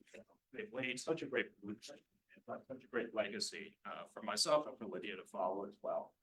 So that's kind of the first thing. I feel very hopeful about the future, in large part because of the district, in large part because of what I've seen as district leader in other districts as well. Is that there is a tremendous amount of attention being placed on the Brooklyn Democratic Party and being placed in the area of why can't this party be better than what it is now, right? And obviously generally in that sense, right? Because this borough is huge. It has a huge amount of diversity and it has a huge amount of opinion, right? But I think the one thing that is different, and this is the part that I think took me a while to wrap my head around as district leader, which is that there is actually a good amount of consensus around the idea that the party can be doing better, that we can organize and do better as Democrats here in Brooklyn. To me, that's going to take a variety of different forms. Some of that is going to be formal things, which is why I am seeking endorsement, because we want to go back into the executive committee in large part because we have a lot more folks in that room that can make a difference. That could mean new leadership, but that certainly can mean much more concrete things that we can do formally through the party structure. But what also that means is we have a lot more folks like you, folks that have done this work a long time, folks that care about this work, and folks that just want to keep doing this work in the future. This is all around Brooklyn, right? And the idea is we want to continuously build on that, regardless of where the party structure is, because ultimately this is our party. Right. And I think when you come in as district leader in your first term and you're kind of just drinking out of a fire hose, you're trying to learn all the different folks that you're working with, you're trying to learn all the different responsibilities, you're trying to meet new folks in the community. And in large part, you expect on some level to be led by those who have done this before. And I think the thing that is inspiring and the thing that makes me most hopeful is that one of the things I figured out was we don't necessarily need to wait to be led. Right. Many of us have been doing this already. And I really hope to continue doing so. And would be honored to have your support, and I'll take any questions. Question, please. Bridget, yeah. Uh, Aaron, I think we can agree that you have certain responsibilities in your capacity as district leader. And I think we can also probably agree that replying to constituents' questions is a large part of your responsibilities. That being said, I'd like to know why it is that after I called you and left a voicemail message and then followed up with a text message that as to what you were going to do about our county leader going after Justin Brannan totally unfairly, and you did not reply in any way, shape, or form. And I'd like to know why. I was waiting for this moment. Well, You have it. Mhm. Yes, I think there's always areas where I can improve, and I think it's something that I'm still getting used to, right? The idea that this role is a constituent service role, or has a constituent service role. So I will get back to you on specifics, certainly. In regards to the specific questions, like in support of Justin Brannan, that was something I did support. I went down and campaigned for him to the extent that I could. And then also, I think in terms of our county leader, that's always just going to be an ongoing discussion, right? I think amongst district leaders, in terms of my interaction with other leaders and folks I've spoken to, there's a lot of frustration, right? But there's a difference between frustration and then also saying, okay, here's what we're going to do about it. What we're going to do about it, that can take a variety of different forms, right? And so in large part, in replying to a lot of these emails and texts and things like that, I don't want to be able to say something and not have it. Right? And a lot of this stuff is basically folks are going through exactly the kind of change in the party in real time, right? And I think we have to give a lot of leaders space and give a lot of folks some time in order to kind of digest this. And I think during the course of this election, we're going to see a lot of that shake out. So to the extent I see those questions, I'll answer those questions. But again, I don't want to be able to say, okay, we're going to go in here and this is going to be exactly our plan. This is going to be exactly the outcome. Because I think we have to be flexible in terms of how those negotiations are going to look and what those outcomes can be. But I do think we can set goals and we can set benchmarks and set things that we want to do. And that's the thing I definitely want to work. I think we can also agree that there's a huge difference between total and complete silence on your part and not do and trying to support the party in general. And you have failed on both. Thank you. I chime in for 5 seconds. I come from another club and I wanted to dispel something I feel that a lot of clubs took me 5 or 10 years to understand. The district leader is the district leader. He's the leader of what? Well, the county committee members. The county committee are led by their district leader. Their district leader organize their county committee. When are we meeting? When are we doing that? What position do we have in our part as county committee? You are the leader of your county committee. You are not there to replace the elected official. You're not one of them. You're a volunteer like anyone. Point of So order, that's actually not true. In Brooklyn, the Assembly District Committee, and the chair of the Assembly District Committee is Seamus. Yes. So that's how it works here in Brooklyn, but I. The entire district leaders just called a meeting of the. yes, but the role of the county committee is simply to elect the chair of the county. That's it. The rest is, I well, think there's a lot of, I think. yeah, well, there is committee. Okay, let's move on to another question, Joan. For that. Thing I wanted to say in Kings County, the district leader is also the state committee person. That's Yes. one. So what I want to ask Aaron is, have you attended a district statewide meetings? Yes. Yeah, And yeah. what, can you tell us anything that's of subsequence that they've done? Yeah, yeah. So I haven't attended the last one, which was in Long Island, but I attended the 2 previous ones. And I think within state committee, it's a similar dynamic, right? There's a lot of frustration with Jay Jacobs, the chair, in large part because we're losing races, especially in his area in Long Island. But again, similarly, and this is, I think, led in large part by folks in Manhattan in general, because those in Manhattan, the roles are actually split. There's state committee members and district leaders. So they have folks that are kind of fully dedicated towards this work. So again, this is like a collaboration piece. The meeting that I did attend, we were able to pass resolutions that were in favor of LGBTQ rights. We were also able to pass, I believe it was a housing, and also it was last right, it was That was a different meeting, but yeah, we did. we did pass a climate, yes. And in large part, this passed, and like the dynamic was essentially how it works is we submit a lot of these resolutions ahead of time. And resolutions really are just resolutions, exactly what they sound like. They are statements approved by the entire body of state committee members. They're not legally binding. It's just a statement of affirmation that this is what the body wants. But there was some pushback in terms of wanting to wade into issues like this, right?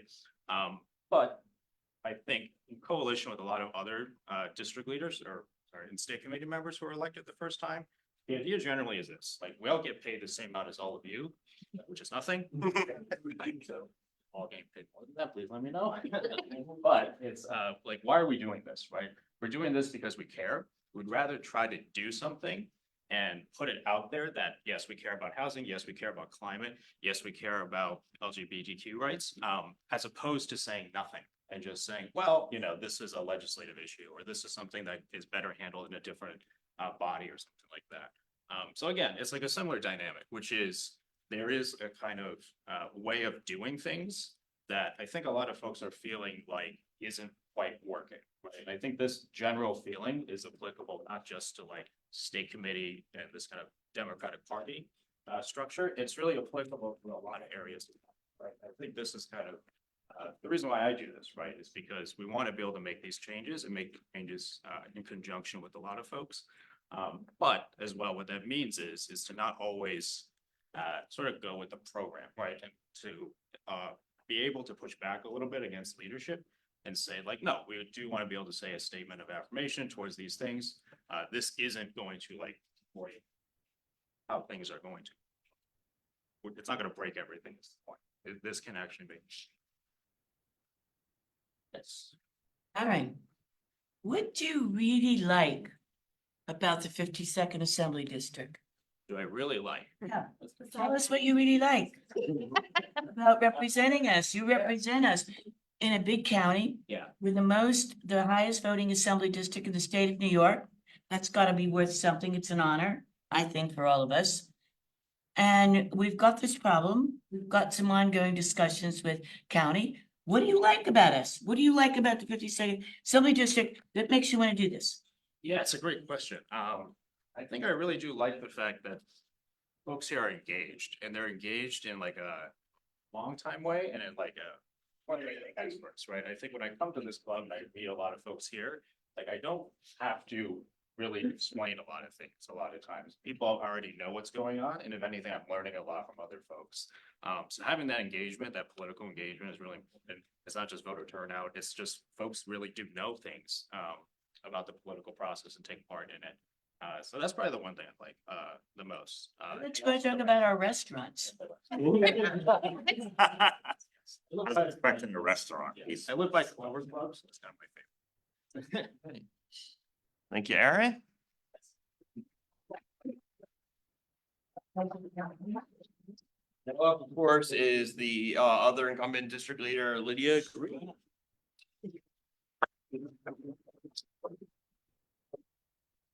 Hello, IND, Happy New Year. I'm glad to see all of you again. So as you know, I'm preparing to run for the second term as your district leader here in Assembly District 52, and I really hope to have IND on my team. So in terms of what I've gotten done in my first term, so for one thing, I managed to get out a monthly newsletter to keep constituents up to date on local and party politics, which for someone who has no budget or staff is kind of an accomplishment.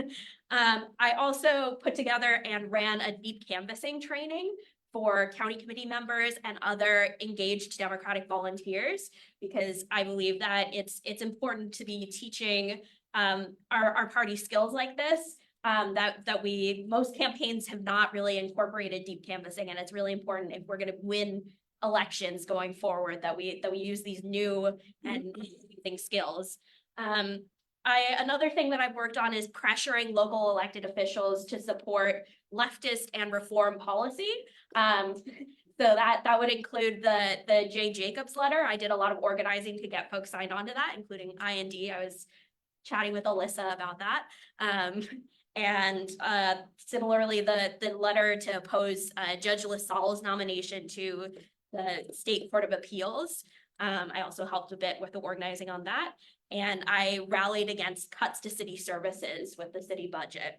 On the state committee side, I also introduced a resolution in support of getting more ranked choice voting in our elections, especially on the state and federal level.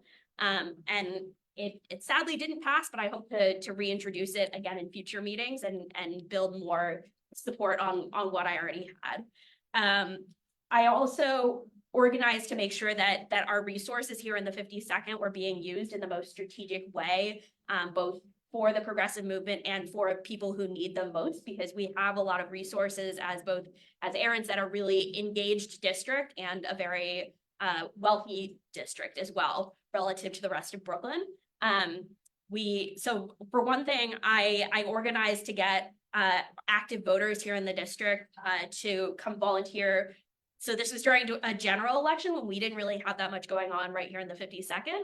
I text banked frequent voters and got them signed up to volunteer for an assembly race in South Brooklyn, where they did have a competitive election.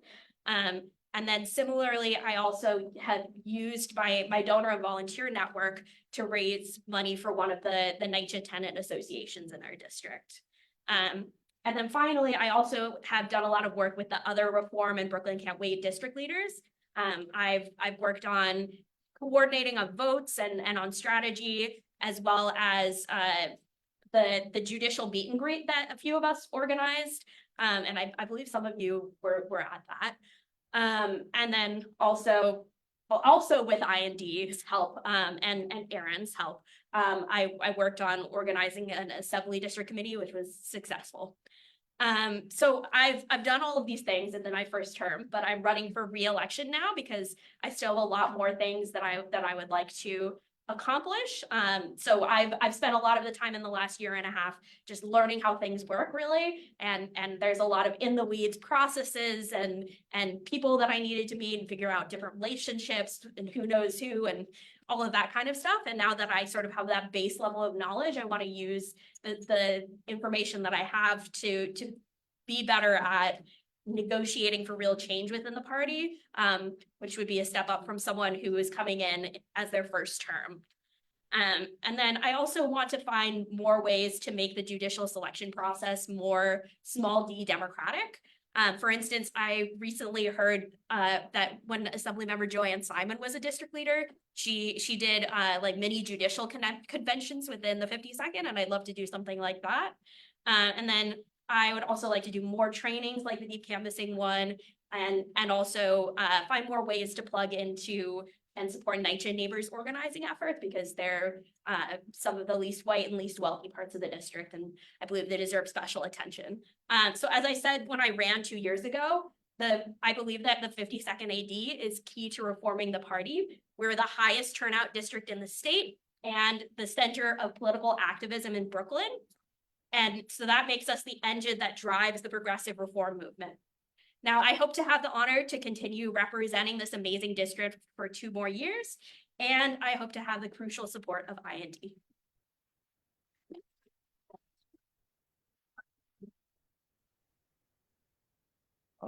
Okay, Bridget Farrell says she has 2 questions. Can you try to make them quick, Bridget? Yes, certainly. First of all, I have no idea what you're talking about with your newsletter. I have certainly never received one. But more importantly, do you pledge to support Joanne Simon for re-election? Yes, I do. And also, I meant to say with the newsletter, if anyone who is not signed up but would like to be, you can give me your email after this and I'll happily sign you up. I get it. Yeah. Oh yeah, I think I get it. Yeah, and yes, I do support Joanne Simon for re-election. Thank you. It's my feeling, and I think feeling of others, that you've been absent, that you barely come to IND meetings, you've never attended an exec board meeting. that you're not engaged with the community. I certainly am an active person in the community. I've never spoken to you, never seen you.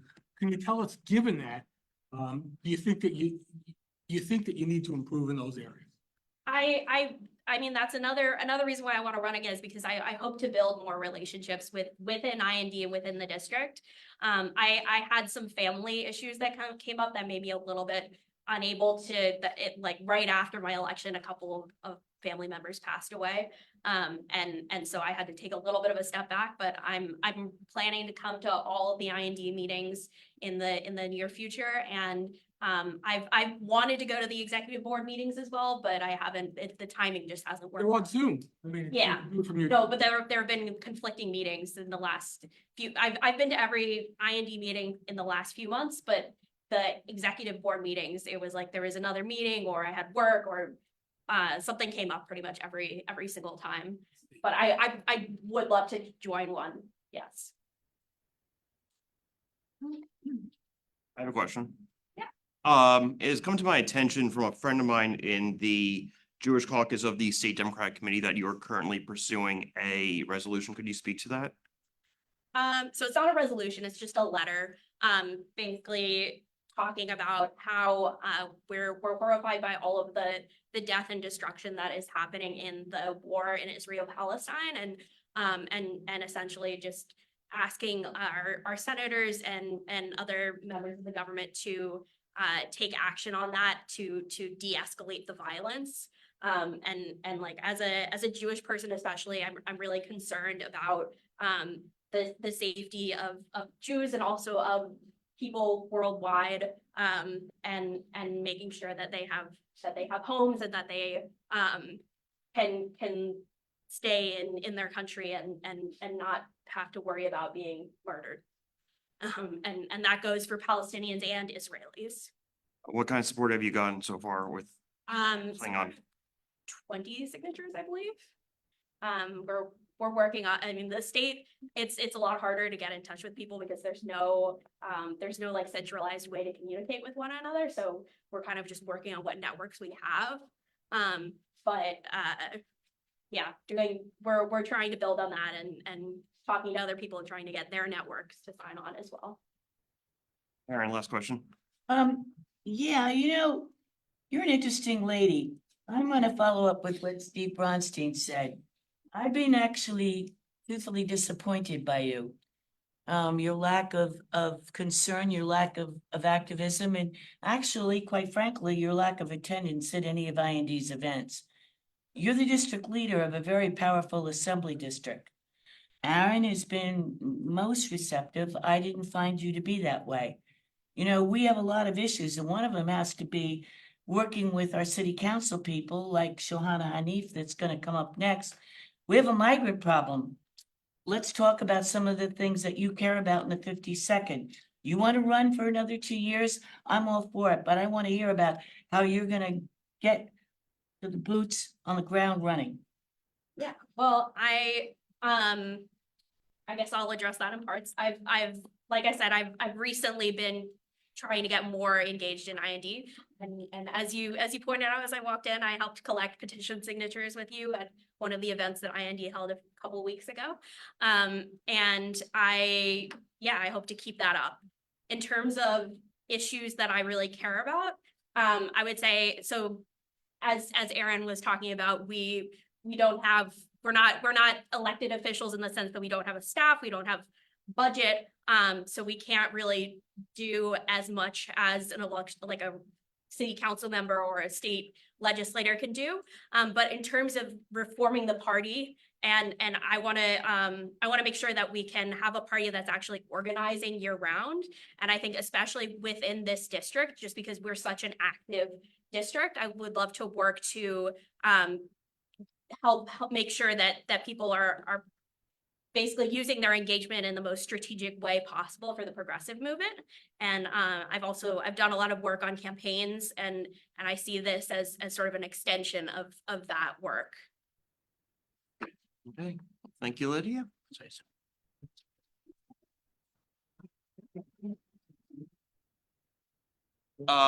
So as Karen had mentioned, we are joined by Councilwoman Shohana Hanif. Obviously, anyone who was here at our October meeting sort of knows the backstory of what happened. And so we just want to give her some time to be able to just have a discussion with us.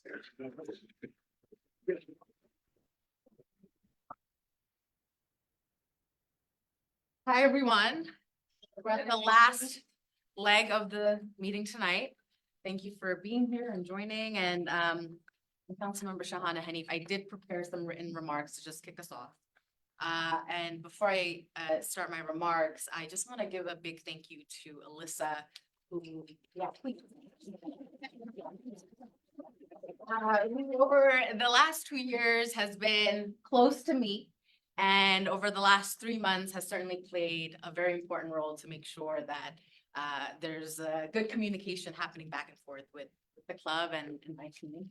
Nora from my team is also here. Thanks for welcoming me back to the club.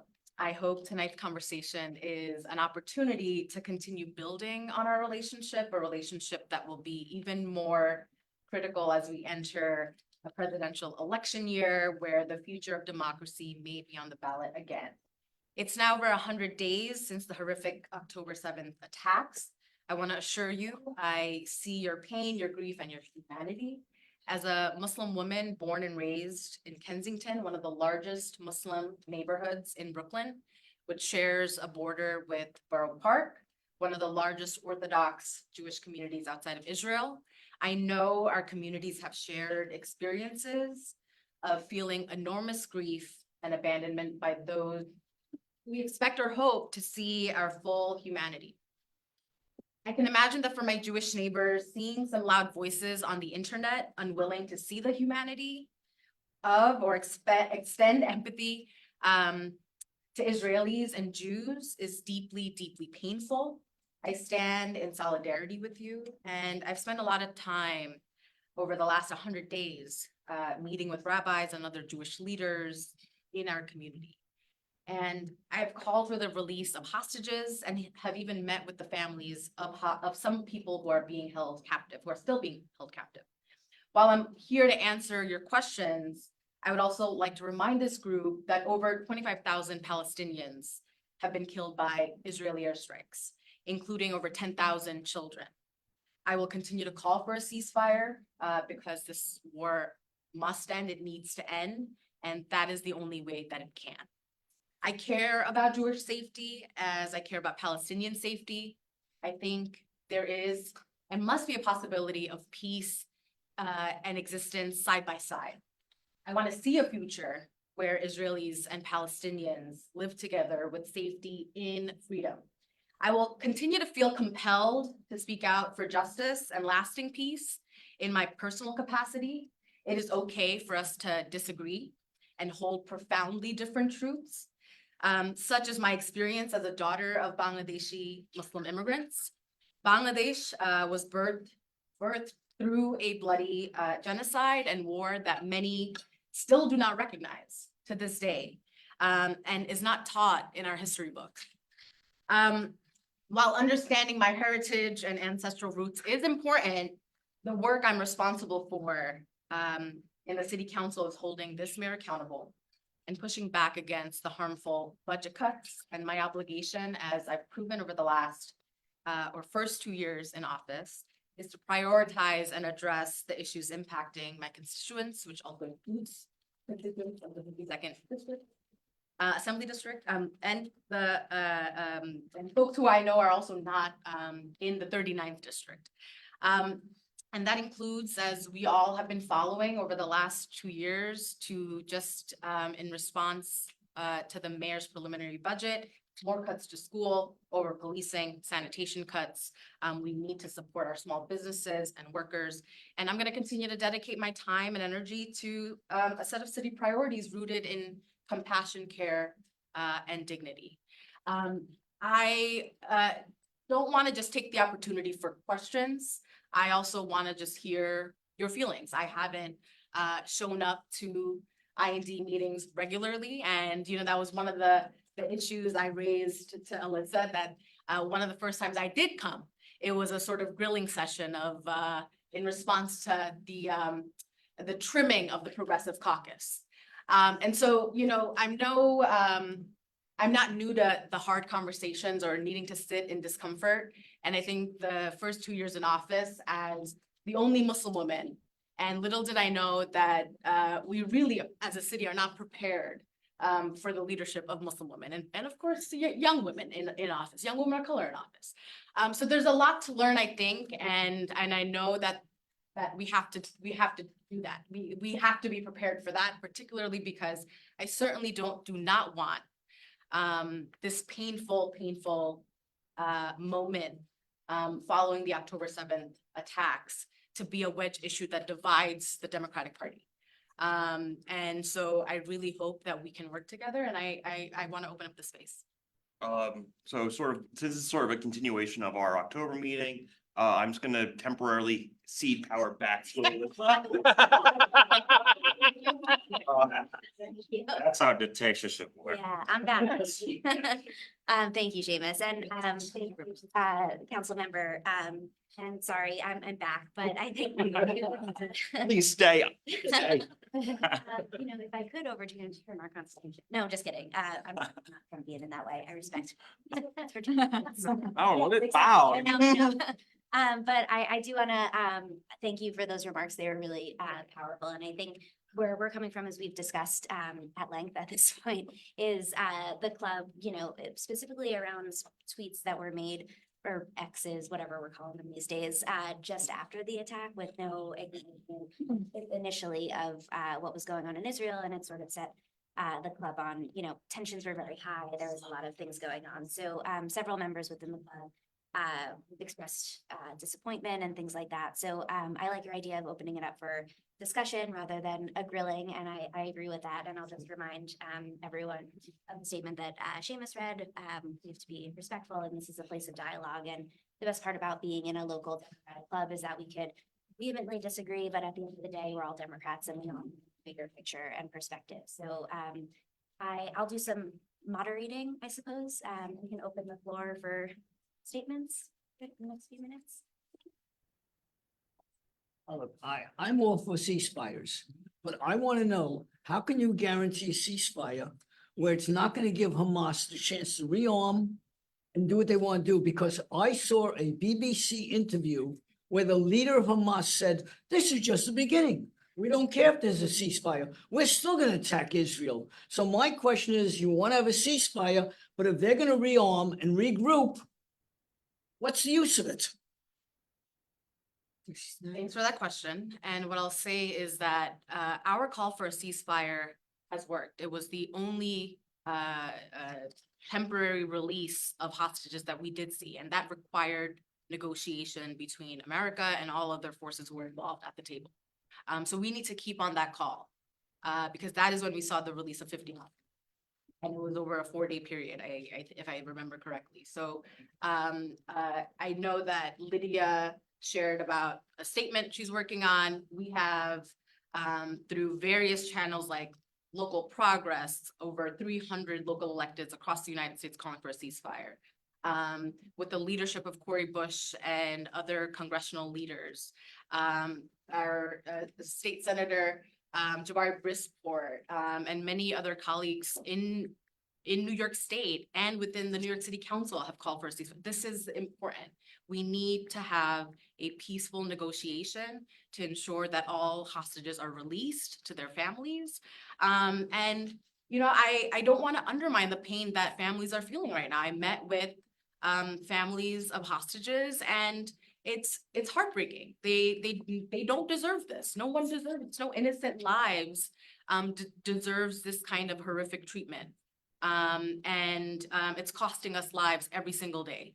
And the more we wait, the more we, stand back or sit back on our call for a ceasefire, more lives, the death toll keeps increasing, and that's not okay. Lynn. I very much like the point that you made about not making this a wedge issue. I don't even really think that this is the forum to discuss how the Middle East should be resolved. I don't think this group. views about it, and those views are evolving as time goes by. And I thought that your remarks were very measured, and I appreciated the fact that you seem to really appreciate all sides of the issue and understand the complexity of it. I think what disturbed our group were the initial tweets that came at the very beginning. The ones that suggested that without any kind of expression of sympathy or empathy for what had happened on October 7th, that really accused Israel of having caused this and brought it on itself. The one that suggested that Israel had been an occupying force for all 75 years of its existence, which suggests that it did not have a right to exist. And I just wonder whether you feel in retrospect that maybe those initial tweets were not as well advised as they should have been.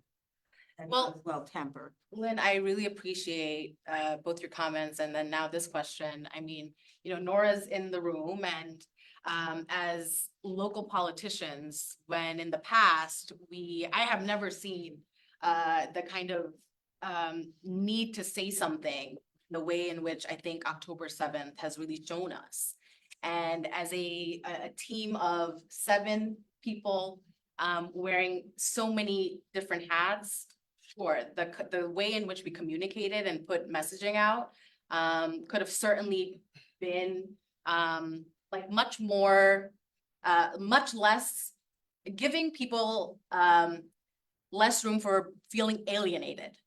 I don't want folks to feel alienated because I want to hold pain with compassion. But on the issue of why I continue to call it an occupation, and I know we're gonna have disagreements, but I want to share what makes me use the word occupation. The creation of the state of Israel in 1948, and of course, I don't want to go into like historical debates right now, but I point to 1948, the Nakba, which had displaced 750,000 Palestinians. Now, that is a history that cannot be ignored, and I think it needs to be grappled with, like we have done in America when it comes to slavery, the murder of Native Americans, and the movements that have made us better because we have said we're going to grapple with it. And now we continue to celebrate movements that have brought us to shore, right? And like we just celebrated MLK Day. And like I also want to recognize like the work we have that is, going to be a part of the work that is necessary. So I recognize the shortfalls in communicating tweets because they don't allow for the full, like this kind of relationship building. And I think with X in particular, the right wing narrative and the spin cycle is particularly egregious and very, very harmful for any of us trying to put forward any progressive or any kind of messaging that should be reaching our constituents, which it no longer does. So thank you for raising it. And I think it's going to be one of those areas where I would welcome continuing to talk about it, but it might be a place where you and I disagree. And I don't think that those tweets were divisive. I think she said that pretty Yeah. clearly. Yeah. Yeah. I think And you meant them that way. I did.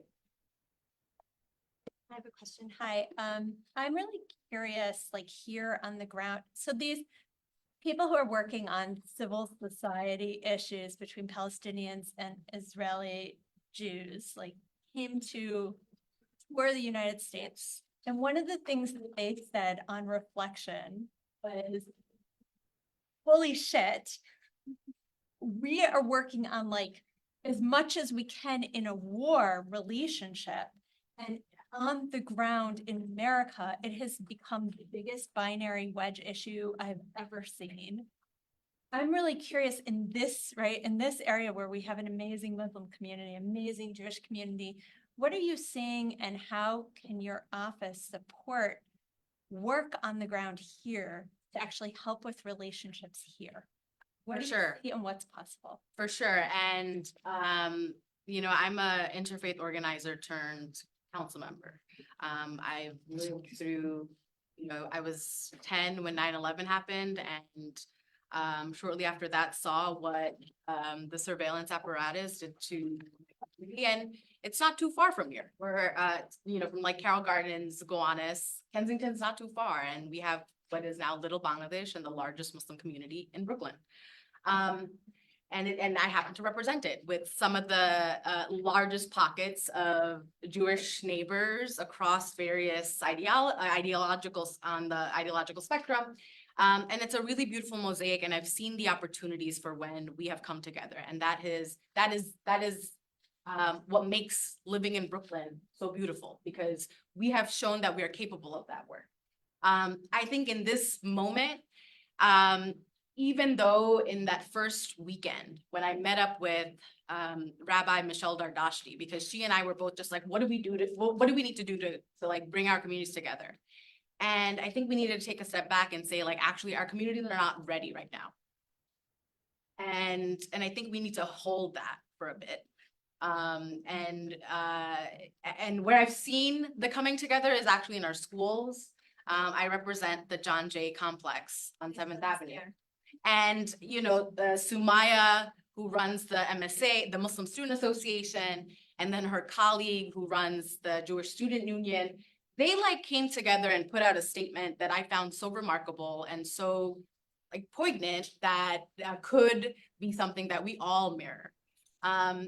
So I've seen pockets of it, but I think the reality is, I don't know if we're ready right now, but if we allow for these conversations to happen, which we're having, that's a really necessary start. I represent a district where I've seen, you know, people even including at a community education council meeting just at the start of, and Assemblywoman Simon was there when, you know, it's a sea of parents and a group of them at the start of the full day for a legislative breakfast started chanting ceasefire. And, you know, we continued our program. They then went outside of Borough Hall and then continued their protest. So we are witnessing a lot of demonstrations and rallies and movement being built. So, you know, I would love to continue thinking about what that togetherness could look like and how I can foster it. Because I will be honest that like I do often get that question a lot. And I've noticed that with some of my Jewish colleagues, you know, that's not sort of the question that's being asked of them, that, hey, like, when can you and how will you bring the Muslim and Jewish or Jewish and Palestinian neighbors together? So maybe this could be a project that, you know, Councilmember Lincoln and I take on with this district. This needs to be a moment of closeness in conflict, or closeness in, you know, figuring out how do we do this. I mean, we have family members we don't get along with, but we still sit with them. Or there are so many relationships in our lives that mirror, I think, what we want to do, but we've got to try it. And so I just appreciate that I'm here, and I'm hoping to, you know, figure out if this is a thing that you all maybe vote on. I don't know how you all decide like what's a priority moving forward, but I do think it needs to be a priority for it to actually become something of substance that you want to show to neighbors. I'm sorry. Yeah, I was trying to think of how I could frame this in a question and I gave up. So I'm just gonna make a comment. I think that having you here and hearing you speak helps a great deal. And for a lot of us, the fact that you seemed not to want to come and listen to us and have any dialogue made the division even greater and wider. Because, you know, people have differing opinions and they may never agree on some things. But if we don't hear from each other, then there's no way we're ever going to get to that point. So I can't think of a question, but I would like to thank you for being here and quote unquote facing the music, if you will, because it makes it much easier for us to get a sense of why you did what you did, how you how you may go forward, and to build the relationships that I think the councilwoman for a part of our district wants to build with us. So I just thank you for being here. Yeah, I appreciate that. And I, really, again, like Alyssa played a really important role. I don't come from the Democratic Club life. And so it's been a muscle for me to like really come out to the club meetings. And I think the other part of it was, that I was experiencing a lot of harassment over the last 3 months. And my team and I have had to really figure out, like, as a local elected official in New York City, like the harassment, the vitriol, the rampant Islamophobia, the feeling of coming outside and like feeling like I'm gonna get pushed into the train. Like this was also part of the concerns, while I also was like making those one-on-one connections. Because immediately reaching out to folks who I knew would be upset, or those who were prepared to begin those hard conversations, was, the way I felt more comfortable. And, I'm not gonna say the member's name here, but I think, there's been a member in this club who has really said a lot of mean things, and it makes it a little intimidating to be like, all right, well, this is the club that, wants me over, and this person is sort of going unchecked on saying whatever they want. Yeah, if I could jump in on that. I was moderating that discussion, and never in my have I felt that intimidated and frankly, like, scared. It was very scary to have a man yell at me like that in public and in front of people, and even in private, it would be weird. So I feel like I just want to echo that, like, maybe IND has not been in the space, and if that, as the president at the time, I accept the burden of that. But I think this is really excellent, and Joan pointing this out is a really good thing. So I wanted to acknowledge that as well. Hi, I just want to switch. Oh, sorry, I'm sorry. No, sorry. Yeah, we haven't really heard from. Maya's had her hand up. Yeah. Sorry, thank you. And I, first of all, I want to echo some of the great comments that colleagues have made, and thank you for being here. And I guess my first, the first part I wanted to say is more of a comment and then a question. So the comment in regards to the geopolitical situation that we're discussing here, and this is as a Jewish resident of your district who supports a ceasefire, is that I completely agree with what's been said, that I think that the onus of local politicians and of our club should be about the lives of people in this district and how we can make the daily lives of people in this district, Jews, Muslims, others, better, which is precisely why I myself felt alienated by the tweets that your office put out and that others put out, making that issue more important than I felt like a lot of other issues that actually need to be dealt with right now, that matter, especially at a time of rising Islamophobia, as you mentioned, rising anti-Semitism, which is really scary, I think, for me and others, and you, I'm sure, as well, as a religious minority in this district. I just wanted to say, like, I think that is the most important thing, is to be putting the district first. And so I'm glad that that's where the conversation is now. And then my second point was really more of a question that really is also along the lines of what others have discussed about your engagement with the club. I mean, I'm again, a resident of the district who's active in both IND and CBID, and haven't really had the chance to engage with you. I also, by the way, actually in my day job, work on good governance issues, including how to combat harassment and intimidation of office holders, and am very well aware of the disparate impact of that on women, young women, people of color, other marginalized communities. So I completely hear you in saying, well, if I'm being harassed, why would I show up at civic engagement events? So I guess my question is, I mean, from your end, What could we expect of you? What can I expect of you as a resident who really does want to engage with you in what I think are important meetings for you in your office to attend?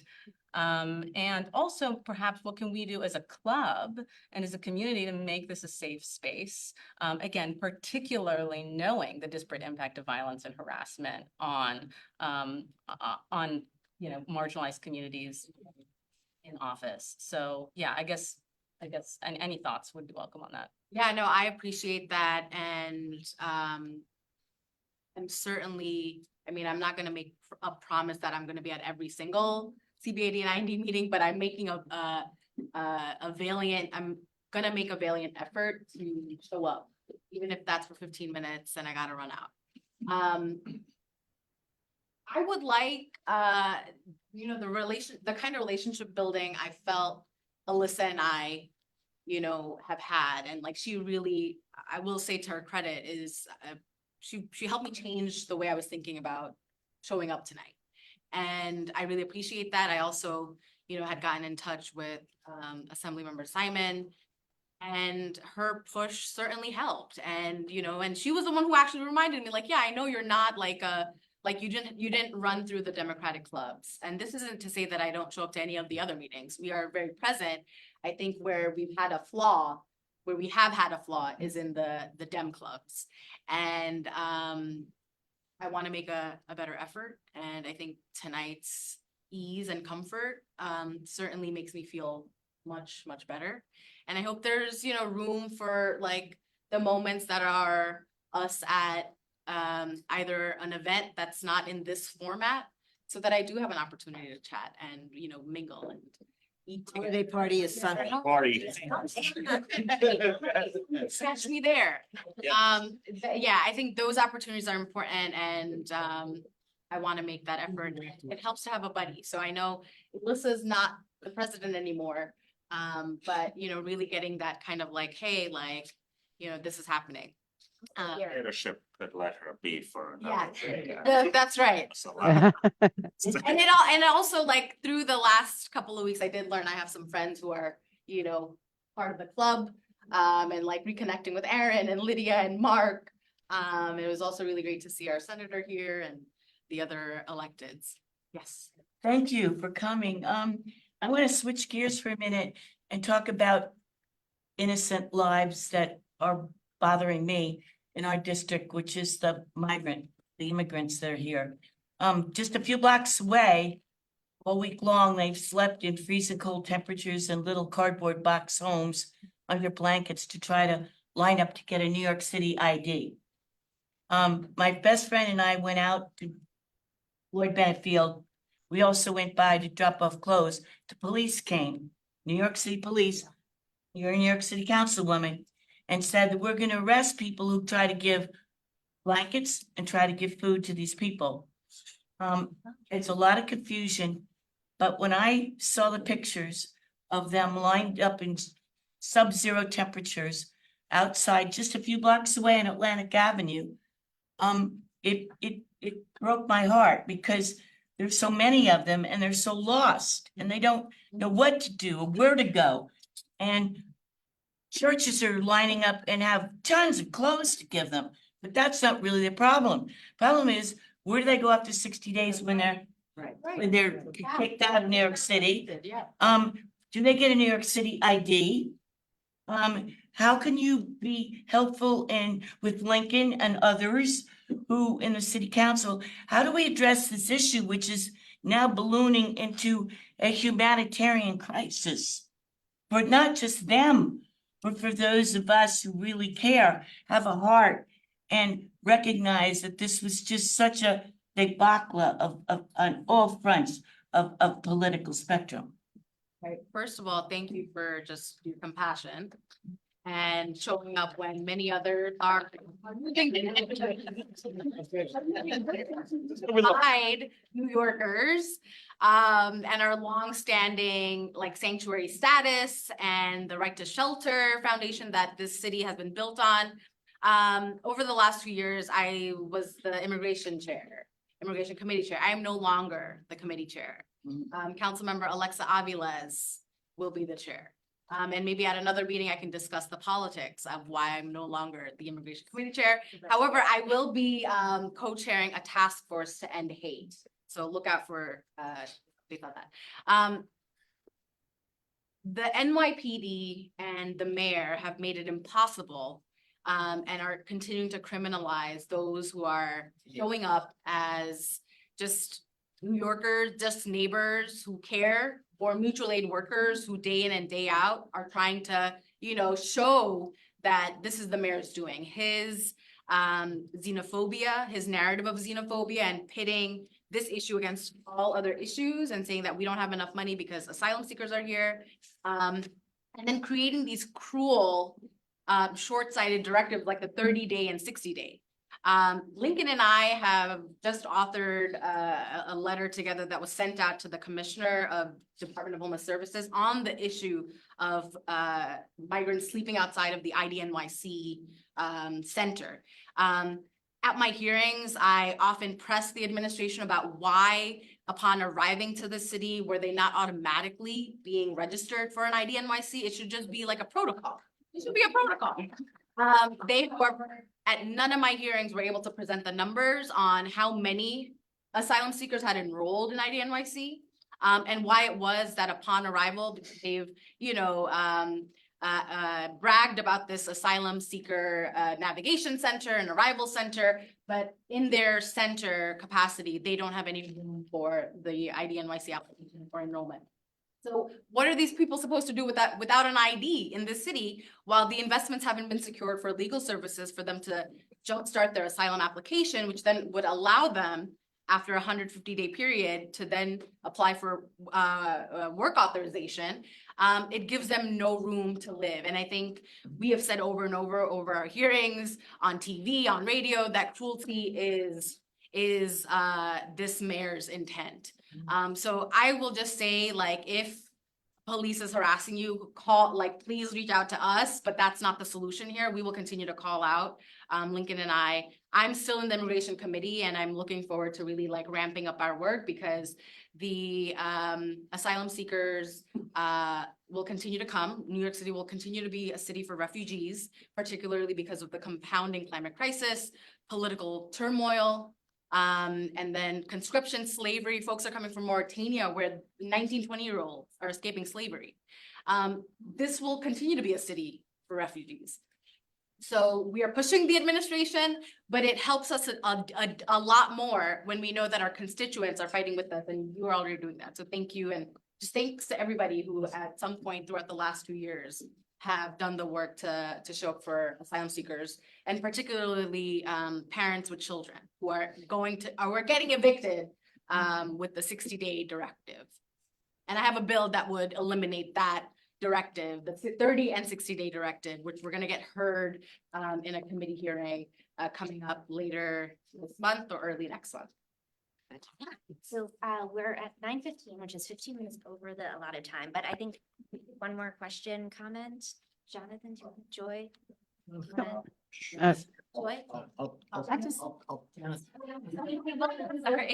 I just wanted to address your statement about Councilmember Hanif involvement within the community. I don't know if any of you have heard about the Save 63 Tiffany Place issue. I'm a member of, a resident tenant in 63 Tiffany Place, and we had a rally. We had our assembly member Simon was there, Councilmember Hanif was there. It would have been great to have the members of my fellow club members out there. That would have been wonderful. But I just want to say that Councilmember Hanif was the very first person that came on to support us, to help us connect with HPD and start setting meetings with us. So she's absolutely been in the community helping the people that need her. So she's definitely been out there. I have two very quick questions for Ms. Hanif. I think some of us have had our hand up. We were at time. Okay. Float and, Yeah, I just want to wrap up the formal segment, but I do want to accept your offer of stopping by our holiday party on Sunday, and really extend a big thank you for coming by. And of course, we have some unfinished business that we can wrap up, and then, but we can linger maybe in the hallways. I just want to keep our outstanding record here at Brooklyn Law School. But thank you, council member.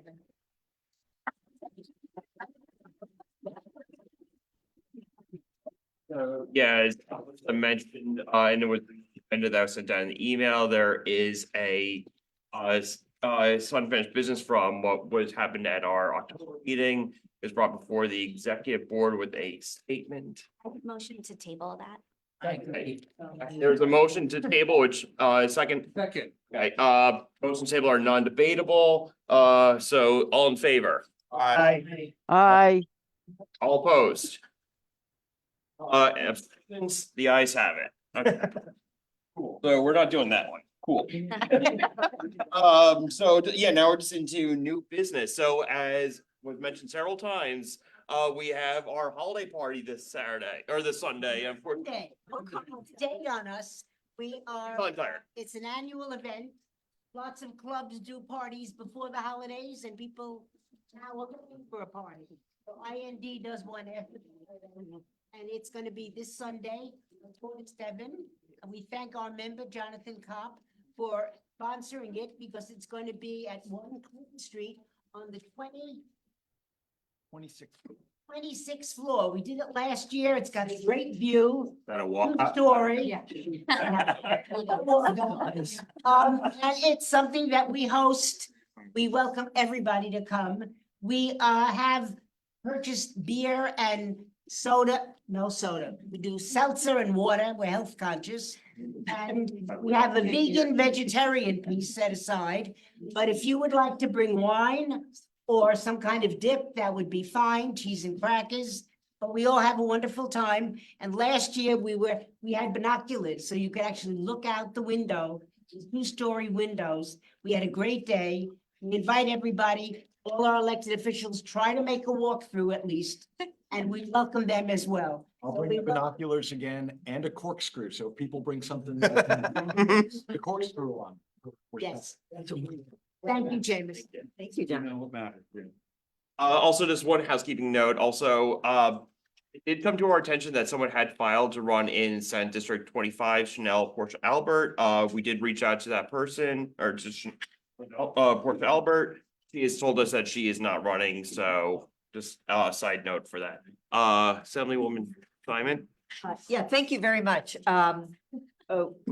Next week, on Thursday, 25th, we are having a town hall with the Department of Environmental Conservation, the State Department of Health, who actually makes the determinations of things, and the EPA around the Gowanus brownfields. There's a huge brownfields program. Councilwoman Hanif is one of the co-sponsors. Senator Gennardis is one of the co-sponsors, and so is Congressman Goldman. And it's basically a town hall that we can answer people's questions. The state is really trying to do a lot of testing of locations and property owners so that people know what's toxic, what's not, where it is, what kind of vapors may be there or not. And so I encourage people to come out, let your friends know. Obviously, the brownfields are going to be more centered around the canal, but we have other brownfields in the district as well. We just got a lot of them in Gowanus. And we're looking forward to be a very constructive conversation. We don't anticipate that people will get a grandstand. I'm going to make a point of controlling that. So I encourage you to come out, learn about it, and encourage your friends and neighbors who are also interested or possibly impacted by this to come out. And I thank you. It's at Wyckoff Community, Wyckoff Gardens Community. Great. Thank you, Assembly Member. At 7 p.m. on next Thursday, the 25th. Third time's a charm. Thank you, Assembly Member. 6? Is it? What? You say 6 or 7? Well, I said 7, but I think it might be 6. I'm not sure. We have it on social media. We got the flyer. But I think it might be at 6. And all I have a hearing that I'm going to leave early so I can get back from Albany. So when in doubt, check X. So very quickly, Robert Rothbrot, a good friend of the club, you know. Hi, everyone. I'll try to be as fast as possible. I spoke here before about the Sisters of Freedom project. So it's on the participatory budgeting map. To say it briefly, before the Harlem Renaissance, you had downtown Brooklyn as really an incredibly important moment in African-American history and culture and politics, religion, everything. That's nearly all been erased. But we have a project on the map for participatory budgeting at a site that was created through eminent domain. So this would be a great location. I'll be glad to talk to people about it later. Council district, is it? This is in the 33rd Council District. And they're supposed to be dealing with the school issues. This, I believe, is also an issue of education. Earlier tonight, I was on the PTA meeting for my son's school, MS 915. The school supported. This is an education issue, I do believe. So. Thanks, Raul. And also The URLs, you can just go to these things. I printed out some QR codes if anyone wants to sign the petition to support the initiative. Just pull out your phone, scan the QR codes, and then also on some of the tables, there's some of the flyers. So just if you just hit the support on the link. Thank you. Few very short announcements also with a few upcoming events. On January 24th at 5:30 at the Unitarian Church on Pierpont is the induction of Judge Linda Wilson, who we worked very hard to get elected person and got her on the bench. What? What's the date? January 24th. It's a Wednesday. Everything is available at indbrooklyn.org. Yes. I know the guy who manages that site. Look at her. He makes sure the calendar is up to date. Also on January 28th, which is a Sunday, is the induction or inauguration of Councilmember Justin Brannan, who we helped get reelected. And also going against county's wishes. So if anyone wants the information on that, again, indbrooklyn.org. And just two last things, on the 29th, we are going to be joining a phone bank for Tom Swazi. Again, info will be in the emails and also indbrooklyn.org. And last but not least, on Saturday, February 10th, we will be doing a day of action in Queens for Tom Swazi, which of course is the Paterna Rivace district. For those of you that don't know, that is the alias of one George Santos. We'll be going, there is going to be a bus, but space is limited. Information is on our emails and all of that. With that, there's no further business. Is there a motion to adjourn? Motion to adjourn. Second. All in favor? Aye. Opposed? Thank you, everyone. So now, so that you. And And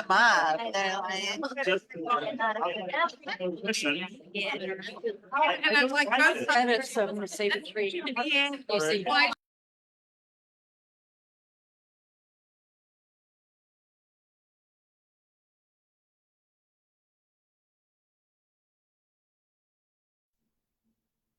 I guess we're done. Good night, folks.